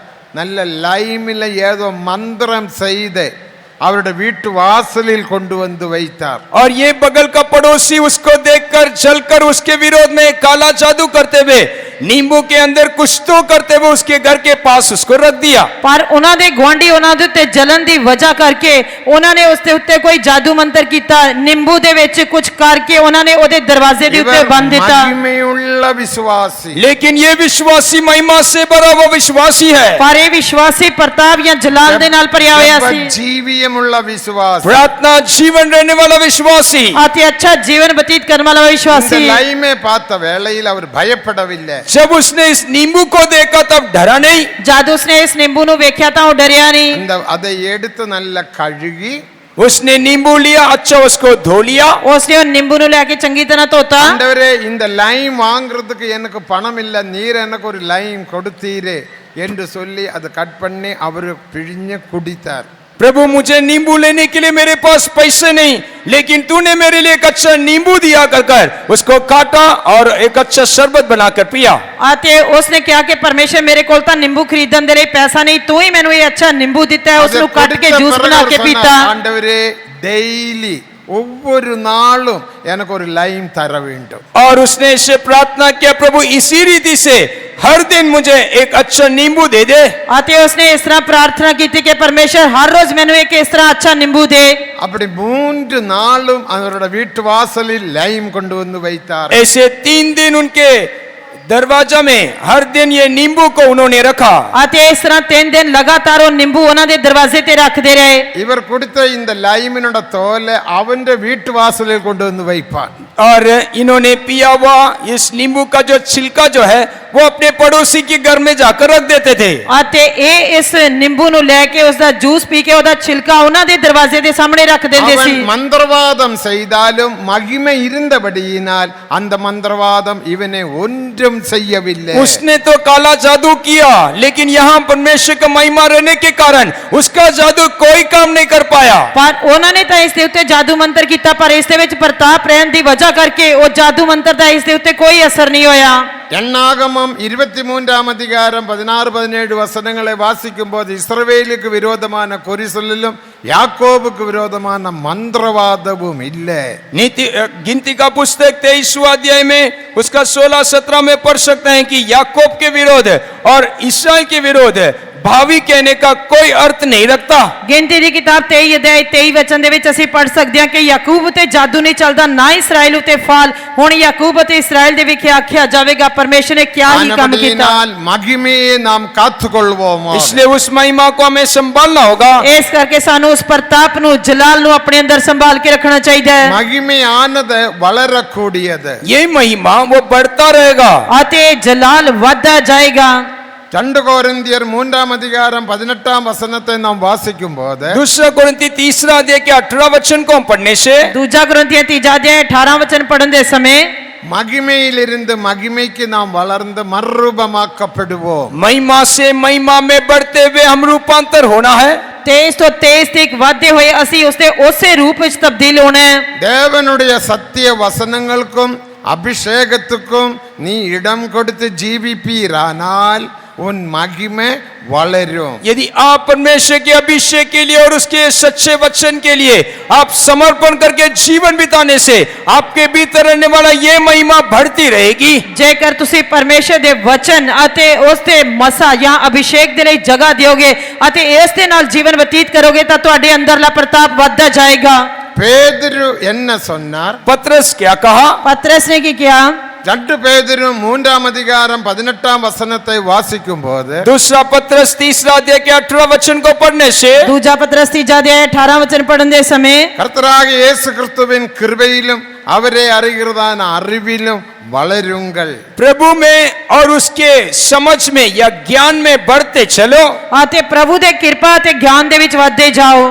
ഉപദേശത്തിൽ വളരുവോമാക. उपदेश में हमें बढ़ना है। ਤਾਲੀਮ ਦੇ ਵਿੱਚ ਵਧਦੇ ਜਾਓ। ദൈവിക സുഖത്തിൽ വളരുവോമാക. ईश्वरीय चंगाई में हमें बढ़ना है। ਇਲਾਹੀ ਸ਼ਿਫਾ ਦੇ ਤਜਰਬੇ ਵਿੱਚ ਵਧਦੇ ਜਾਓ। വേർപാട് ജീവിയ ഉപദേശത്തിൽ വളരുവോമാക. अलगाव के जीवन के उस उपदेश में हमें बढ़ना है। ਅਲੈਦਗੀ ਦੇ ਜੀਵਨ ਦੀ ਤਾਲੀਮ ਦੇ ਵਿੱਚ ਵਧਦੇ ਜਾਣਾ ਹੈ।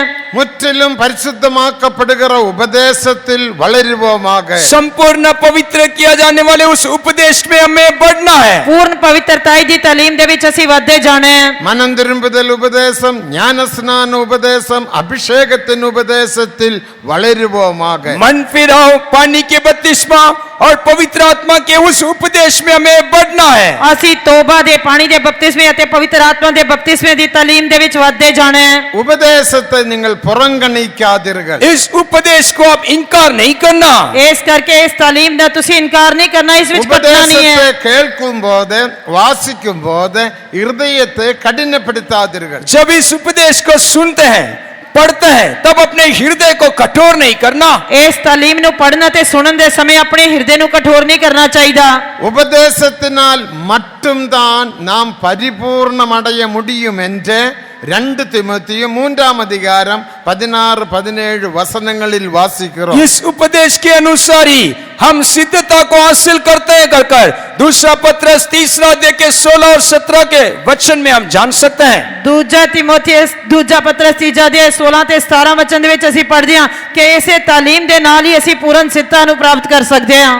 ദേവനുடைய വാർത്തകളെല്ലാം പരിശുദ്ധാവിയിനാൽ ഏവപ്പെട്ട് എഴുതപ്പെട്ടിരിക്കുന്നത്. परमेश्वर का हर एक वचन पवित्र आत्मा में उत्तेजित करके वो लिखा गया है। ਕਿਉਂਕਿ ਪਰਮੇਸ਼ਰ ਦਾ ਹਰੇਕ ਵਚਨ ਪਵਿੱਤਰ ਆਤਮਾ ਦੀ ਪ੍ਰੇਰਣਾ ਨਾਲ ਲਿਖਿਆ ਗਿਆ ਹੈ। നമ്മുടെ இந்த വേദത്തിൽ തമിഴ് വേദാഗമത്തിൽ എത്ര വസനങ്ങൾ ഉണ്ട്? इस तमिल के बाइबल में कितना परमेश्वर का वचन है? ਇਸ ਤਮਿਲ ਪਵਿੱਤਰ ਸ਼ਾਸਤਰ ਦੇ ਵਿੱਚ ਪਰਮੇਸ਼ਰ ਦੇ ਕਿੰਨੇ ਵਚਨ ਹਨ? 31,104 വസനങ്ങൾ 31,104 वचन 31,104 वचन 31,104 വസനങ്ങൾ 31,104 वचन है 31,104 वचन இந்த വസനങ്ങളെല്ലാം പരിശുദ്ധാവിയിനാൽ ഏവപ്പെട്ട് എഴുതിന വസനങ്ങൾ ये सारे वचन जो है पवित्र आत्मा के द्वारा उत्तेजित करते हुए लिखा हुआ वचन है ये सारे वचन पवित्र आत्मा की प्रेरणा ਨਾਲ लिखे गए वचन ਹਨ தேவனுடைய மனுஷன் தேறினவனாக மாறும்படிக்கு தாக்கி- அவர்கள் உபதேசத்துக்காகவும் கடிந்து கொள்ளுதலுக்காகவும் சீர்திருத்தலுக்காகவும் நீதியை நடப்பிக்கிறதுக்கும் பிரயோஜனம் உள்ளது என்று நாம் வாசிக்கிறோம். வந்து வாசிங்க. दूजा 2 तिमोथियस திமோத்தேயு 3 दूजा 16 17 வசனங்கள். दूसरा तिमोथी 30 தேவ வாக்கியங்கள் எல்லாம் தேவனால் அருளப்பட்டிருக்கிறது. தேவனுடைய மனுஷன் தேறினவனாய் நிற்கும்படிக்க அவர்கள் உபதேசத்துக்காகவும் கடிந்து கொள்ளுதலுக்காகவும் சீர்திருத்தலுக்காகவும் நீதியை நடப்பிக்கிறதுக்காகவும் பிரயோஜனம் உள்ளது. तो परमेश्वर का वचन जो है यह संपूर्ण पवित्र शास्त्र परमेश्वर की प्रेरणा से रचा गया है. उपदेश समझने सुधारने और धार्मिकता के शिक्षा के लिए वो लाभदायक है. ਸਾਰੀ ਲਿਖਤ ਪਰਮੇਸ਼ਰ ਦੀ ਆਤਮਾ ਤੋਂ ਹੈ ਅਤੇ ਸਿੱਖਿਆ ਤਾੜਨ ਸੁਧਾਰਨ ਅਤੇ ਧਰਮ ਦੇ ਗਿਜਾਉਣ ਲਈ ਗੁਣਕਾਰ ਹੈ ਭਈ ਪਰਮੇਸ਼ਰ ਦਾ ਬੰਦਾ ਕਾਬਲ ਅਤੇ ਹਰੇਕ ਭਲੇ ਕੰਮ ਲਈ ਤਿਆਰ ਕੀਤਾ ਹੋਇਆ ਹੋਵੇ. தேவனுக்கு மகிமை. मसीह की महिमा हो. ਪਰਮੇਸ਼ਰ ਦੀ ਮਹਿਮਾ ਹੋਏ. ஆனபடியினால் தான் நம்முடைய பரிசுத்தவான்கள் 74ஆம் ஆண்டில் ஒருவரோடு ஒருவர் பேசினார். பாஸ்டர் ஏசி தோமஸ் அவர்களும் பாஸ்டர் சி ஜான் அவர்களும். हम 1974 में हमारे संत लोग आपस में बात कर रहे थे, पास्टर एसी थॉमस और पास्टर सी जॉन. ਇਸੇ ਕਰਕੇ ਸਨ 1974 ਦੇ ਵਿੱਚ ਸਾਡੇ ਪਵਿੱਤਰ ਸੰਤ ਪਾਸੇ ਏਸੀ ਥਾਮਸ ਅਤੇ ਪਾਸੇ ਸੀ ਜੌਨ ਆਪਸ ਦੇ ਵਿੱਚ ਗੱਲ ਕਰ ਰਹੇ ਸੀ. இத்தனை வருடம் நாம் ஊழியம் செய்தோம். इतना साल हमने ये सेवा किया. ਇੰਨੇ ਸਾਲ ਅਸੀਂ ਇਹ ਸੇਵਾ ਕੀਤੀ ਹੈ. அடுத்த தலைமுறைக்காக நாம் என்ன செய்திருக்கிறோம்? आने वाले पीढ़ी के लिए हमने क्या किया है? ਆਉਣ ਵਾਲੀ ਪੀੜ੍ਹੀ ਦੇ ਲਈ ਅਸੀਂ ਕੀ ਕਰ ਰਹੇ ਹਾਂ? நம்மை போல அவர்களும் இந்த உபதேசத்தை பிரசங்கம் பண்ணுவார்களா? உபதேசத்தின்படி ஜீவிப்பார்களா? हमारे समान वे भी इस उपदेश को प्रचार करेंगे या इस उपदेश के लिए वे जीवन बिताएंगे? ਕੀ ਆਉਣ ਵਾਲੀ ਪੀੜ੍ਹੀ ਵੀ ਸਾਡੇ ਵਾਂਗ ਹੀ ਇਸ ਤਾਲੀਮ ਦੇ ਅਨੁਸਾਰ ਜੀਵਨ ਬਤੀਤ ਕਰੇਗੀ ਜਾਂ ਇਸੇ ਦਾ ਪ੍ਰਚਾਰ ਕਰੇਗੀ? நமக்கு கஷ்டம்தான், ஒரு பிரஸ் உருவாக வேண்டும். इसलिए हमारे लिए कष्ट है, लेकिन फिर भी एक प्रेस हमें बनाना है. ਇਹ ਸਾਡੇ ਲਈ ਕਲੇਸ਼ ਹੈ ਪਰ ਫਿਰ ਵੀ ਅਸੀਂ ਇੱਕ ਪ੍ਰੈਸ ਬਣਾਣੀ ਹੈ. பாஸ்டர் ஏசி தோமஸ் அவர்கள் தன்னுடைய காரை விற்று அந்த லேண்ட் வாங்கினார்.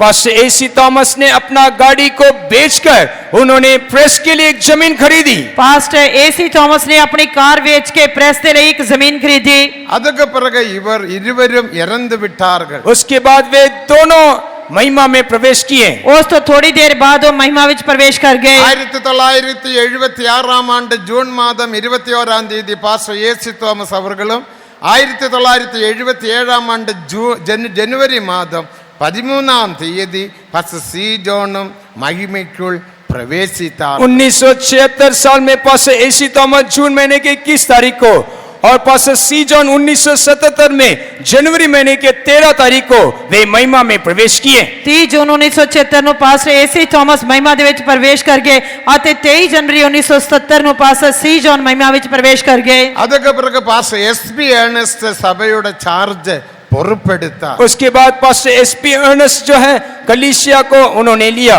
उस तो बाद पास्टर एसबी अर्नस्ट ने कलीसिया की जिम्मेवारी संभाली. அந்த வாங்கின இடத்துல ஒரு ஷெட்டை போட்டு उस खरीदा हुआ जगह में उन्होंने एक शेड डाली. उन्होंने ਜਿਹੜੀ जगह खरीदी सी उस ਦੇ ਵਿੱਚ ਇੱਕ ਸ਼ੈੱਡ ਪਾਈ. பெரிய மிஷின் प्रिंटिंग மிஷின் வாங்கி उन्होंने एक प्रिंटिंग मशीन खरीदा. ਅਤੇ एक बहुत बड़ी प्रिंटिंग मशीन खरीदी. இப்போ நமக்கு தேவையான 47 புத்தகங்கள் பிரிண்ட் பண்ணி இருக்கிறார். अभी लगभग 47 उपदेश का पुस्तक वहां हमारे लिए छापा गया. ਅਤੇ ਜੋ ਸਾਨੂੰ ਚਾਹੀਦੀਆਂ ਹਨ ਉਸ ਦੇ ਵਿੱਚ 47 ਤਾਲੀਮ ਦੀਆਂ ਕਿਤਾਬਾਂ ਪ੍ਰਕਾਸ਼ਿਤ ਕੀਤੀਆਂ ਗਈਆਂ. 15 पुस्तकங்கள் उपदेश पुस्तकங்கள். उनमें से लगभग 15 उपदेशों का पुस्तक है. ਅਤੇ ਉਹਨਾਂ ਵਿੱਚੋਂ 15 ਤਾਲੀਮ ਦੀਆਂ ਕਿਤਾਬਾਂ ਹਨ.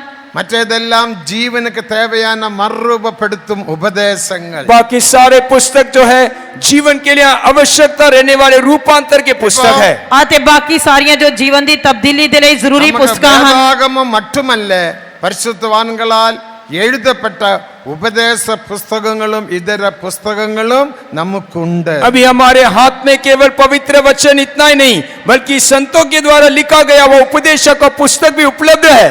ਅਤੇ ਹੁਣ ਕੇਵਲ ਸਾਡੇ ਹੱਥ ਦੇ ਵਿੱਚ ਪਵਿੱਤਰ ਸ਼ਾਸਤਰ ਹੀ ਨਹੀਂ ਸਗੋਂ ਪਵਿੱਤਰ ਸੰਤਾਂ ਦੇ ਦੁਆਰਾ ਲਿਖੀਆਂ ਗਈਆਂ ਤਾਲੀਮ ਦੀਆਂ ਪੁਸਤਕਾਂ ਵੀ ਸਾਡੇ ਹੱਥ ਵਿੱਚ ਹਨ. ஆனா பஞ்சாபி லாங்குவேஜில் எத்தனை புஸ்தகங்கள் இருக்குமோ எனக்கு தெரியாது. लेकिन पंजाबी के भाषा में कितना पुस्तक उपलब्ध है मैं नहीं जानता. ਪੰਜਾਬੀ ਦੀ ਭਾਸ਼ਾ ਵਿੱਚ ਤਾਲੀਮ ਦੀਆਂ ਕਿੰਨੀਆਂ ਪੁਸਤਕਾਂ ਸਾਡੇ ਕੋਲ ਹਨ ਮੈਨੂੰ ਪਤਾ नहीं. நீங்கள் அந்த புஸ்தக ஸ்டாலில் சென்று அந்த புஸ்தகத்தை வாங்குங்கள். आप पुस्तक के स्टॉल में जाकर उस पुस्तकों को खरीदिए. ਅਤੇ ਕਿਤਾਬਾਂ ਦੇ ਸਟਾਲ ਤੇ ਜਾ ਕੇ ਤੁਸੀਂ ਤਾਲੀਮ ਦੀਆਂ ਕਿਤਾਬਾਂ खरीद सकते हो. उपदेशத்துக்கு முக்கியத்துவம் கொடுங்கள். मनुष्य के लोगों उपदेश के लिए मुख्यता दीजिए. ਇਸ ਕਰਕੇ ਪਰਮੇਸ਼ਰ ਦੇ ਲੋਕੋ ਤਾਲੀਮ ਨੂੰ ਮਹੱਤਤਾ ਦਿਓ. வேத வசனத்து எந்த அளவுக்கு முக்கியத்துவம் கொடுக்கிறோமோ அந்த அளவுக்கு உபதேசத்துக்கு நாம் முக்கியத்துவம் கொடுக்க வேண்டும். जितना मुख्यता हम पवित्र वचन के लिए देते हैं वैसे ही उपदेश के लिए भी हमें देना होगा. ਪਰਮੇਸ਼ਰ ਦੇ ਪਿਆਰੇ ਲੋਕੋ ਜਿੰਨਾ ਜ਼ਿਆਦਾ ਅਸੀਂ ਬਾਈਬਲ ਨੂੰ ਮਹੱਤਤਾ ਦਿੰਦੇ ਹਾਂ ਉਨੀ ਜ਼ਿਆਦਾ ਅਸੀਂ ਤਾਲੀਮ ਦੀਆਂ ਕਿਤਾਬਾਂ ਨੂੰ ਵੀ ਮਹੱਤਤਾ ਦੇਣੀ ਹੈ. இந்த உபதேசத்தினால் மட்டும்தான் நாம் பரிபூர்ணம் அடைய முடியும். इन उपदेशों के द्वारा ही हम वो सिद्धता को हम हासिल कर पाएंगे. ਅਤੇ ਇਸ ਤਾਲੀਮ ਦੇ ਨਾਲ ਹੀ ਅਸੀਂ ਦੂਜਿਆਂ ਨੂੰ ਵੀ ਸਿੱਧਤਾ ਵਿੱਚ ਲਿਆ ਸਕਦੇ ਹਾਂ. உபதேசம் இராவிட்டால் பரிபூர்ணம் இல்லை. उपदेश के बिना वो सिद्धता को हम हासिल नहीं कर सकते हैं. ਤਾਲੀਮ ਤੋਂ ਬਿਨਾਂ ਅਸੀਂ ਕੋਈ ਸਿੱਧਤਾ ਪ੍ਰਾਪਤ ਨਹੀਂ ਕਰ ਸਕਦੇ. ஆகையால் உபதேசத்துக்கு முக்கியத்துவம் கொடுத்து உபதேசத்தில் வளர்ந்து மகிமையை காத்துக்கொள்வோம். इसलिए उपदेश के लिए मुख्यता देकर उपदेश में बढ़कर उस महिमा को हम संभालेंगे. ਇਸ ਕਰਕੇ ਤਾਲੀਮ ਨੂੰ ਮਹੱਤਤਾ ਦਿੰਦੇ ਹੋਏ ਤਾਲੀਮ ਦੇ ਵਿੱਚ ਵਾਧੇ ਹੋਏ ਅਸੀਂ ਉਸ ਪ੍ਰਤਾਪ ਨੂੰ ਆਪਣੇ ਅੰਦਰ ਸੰਭਾਲਾਂਗੇ. இதோட இந்த வார்த்தைகளை முடிக்கின்றேன். इसी के साथ मैं अपने वचन को समाप्त करता हूँ. ਇਸ ਦੇ ਨਾਲ ਹੀ ਮੈਂ ਆਪਣੇ ਸੰਦੇਸ਼ ਨੂੰ ਸਮਾਪਤ ਕਰਦਾ ਹਾਂ. இன்னும் பல விஷயங்கள் உண்டு, அது பிறகு நாம் சிந்திப்போம். आगे और कई विषय है लेकिन बाद हम उसको ध्यान करेंगे. ਹੋਰ ਵੀ ਬਹੁਤ ਸਾਰੇ ਵਿਸ਼ੇ ਹਨ ਪਰ ਬਾਅਦ ਵਿੱਚ ਅਸੀਂ ਉਹਨਾਂ ਤੇ ਧਿਆਨ ਕਰਾਂਗੇ. हम सब अपने आंखों को बंद करेंगे. ਆਓ ਸਾਰੇ ਆਪਣੀਆਂ ਅੱਖਾਂ ਨੂੰ ਬੰਦ ਕਰਾਂਗੇ. முழங்கால் படியிடுவோம். सब लोग घुटने में आइए. ਆਓ ਸਾਰੇ ਗੋਡਿਆਂ ਤੇ ਖੜੇ ਹੋ ਜਾਵਾਂਗੇ. அந்த பரிசுத்தாவியின் அபிஷேகத்தில் உள்ள மகிமையை பெற்றுக்கொள்வோமாக. उस पवित्र आत्मा के अभिषेक के द्वारा उस महिमा को हम हासिल करेंगे. ਪਵਿੱਤਰ ਆਤਮਾ ਦੇ ਮਸਾ ਦੇ ਨਾਲ ਉਸ ਪ੍ਰਤਾਪ ਜਾਂ ਜਲਾਲ ਨੂੰ ਪ੍ਰਾਪਤ ਕਰਾਂਗੇ. எத்தனை பேருக்கு அந்த மகிமை தேவை? कितने लोगों के लिए महिमा चाहिए? ਕਿੰਨੇ ਲੋਕਾਂ ਨੂੰ ਪਰਮੇਸ਼ਰ ਦਾ ਪ੍ਰਤਾਪ ਚਾਹੀਦਾ ਹੈ? அவர்கள் கரங்களை உயர்த்தி ஒரு அல்லேலூயா சொல்லுங்கள். वे लोग अपने हाथों को उठाकर हालेलुया बोलिए. ਆਪਣੇ ਹੱਥ ਉਠਾ ਕੇ ਹਾਲੇਲੂਇਆ ਕਹਾਂਗੇ. மகிமையை பெற்றுக்கொள்ளுங்கள். उस महिमा को हासिल करना. ਉਸ ਪ੍ਰਤਾਪ ਨੂੰ ਪ੍ਰਾप्त ਕਰੋ. எல்லாரும் கரங்களை தட்டி ஆவியில் நிரம்பி மகிமையை பெற்றுக்கொள்ளுங்கள். सब लोग ताली बजाइए और उस महिमा को हासिल करिए. ਸਾਰੇ ਤਾਲੀ ਵਜਾ ਕੇ ਆਤਮਾ ਵਿੱਚ ਭਰ ਕੇ ਉਸ ਮਹਿਮਾ ਨੂੰ ਪ੍ਰਾप्त ਕਰੋ. ஒருவரும் அலட்சியம் பண்ணாதீர்கள். कोई भी तुच्छ नहीं जानना. कोई कुछ भी नहीं करना. மகிமை இறங்கட்டும், மகிமை वो இறங்கட்டும். महिमा हमारे बीच में उतरने दे. वो प्रताप और महिमा ਸਾਡੇ ਵਿੱਚ ਉਤਰਨੀ ਚਾਹੀਦੀ ਹੈ. எல்லாரும் மகிமையை பெற்றுக்கொள்ளுங்கள். आप उस महिमा को हासिल कीजिए. ਤੁਸੀਂ ਉਸ ਮਹਿਮਾ ਨੂੰ ਪ੍ਰਾप्त ਕਰੋ. கரங்களை தட்டி தட்டி ஆவியில் நிரம்புங்கள். ताली बजाते हुए आत्मा में भरिए. ਤਾਲੀ ਵਜਾ ਕੇ ਆਤਮਾ ਵਿੱਚ ਭਰੋ. ஆமீன், ஆமீன், ஆமீன், ஆமீன். மகிமை இறங்கட்டும், वो महिमा उतरने दे. महिमा प्रताप उतरना चाहिए. மகிமை இறங்கட்டும். वो महिमा उतरने दे. महिमा का प्रताप उतरना மகிமையை चाहिए. பெற்றுக்கொள்ளுங்கள். वो महिमा को हासिल करना. उस प्रताप नु प्राप्त करो. எந்த வல்லமையும் உன்னை மேற்கொள்ள முடியாது. कोई भी सामर्थ आपके विरोध में प्रबल नहीं हो सकता. कोई शक्ति ਤੁਹਾਡੇ ਉੱਤੇ ਪ੍ਰਬਲ ਨਹੀਂ ਪੈ ਸਕਦੀ. எல்லாரும் ஆவியில் நிரம்பி தேவனை துதியுங்கள். सब लोग आत्मा में भर के प्रभु को ऊंचा कीजिए.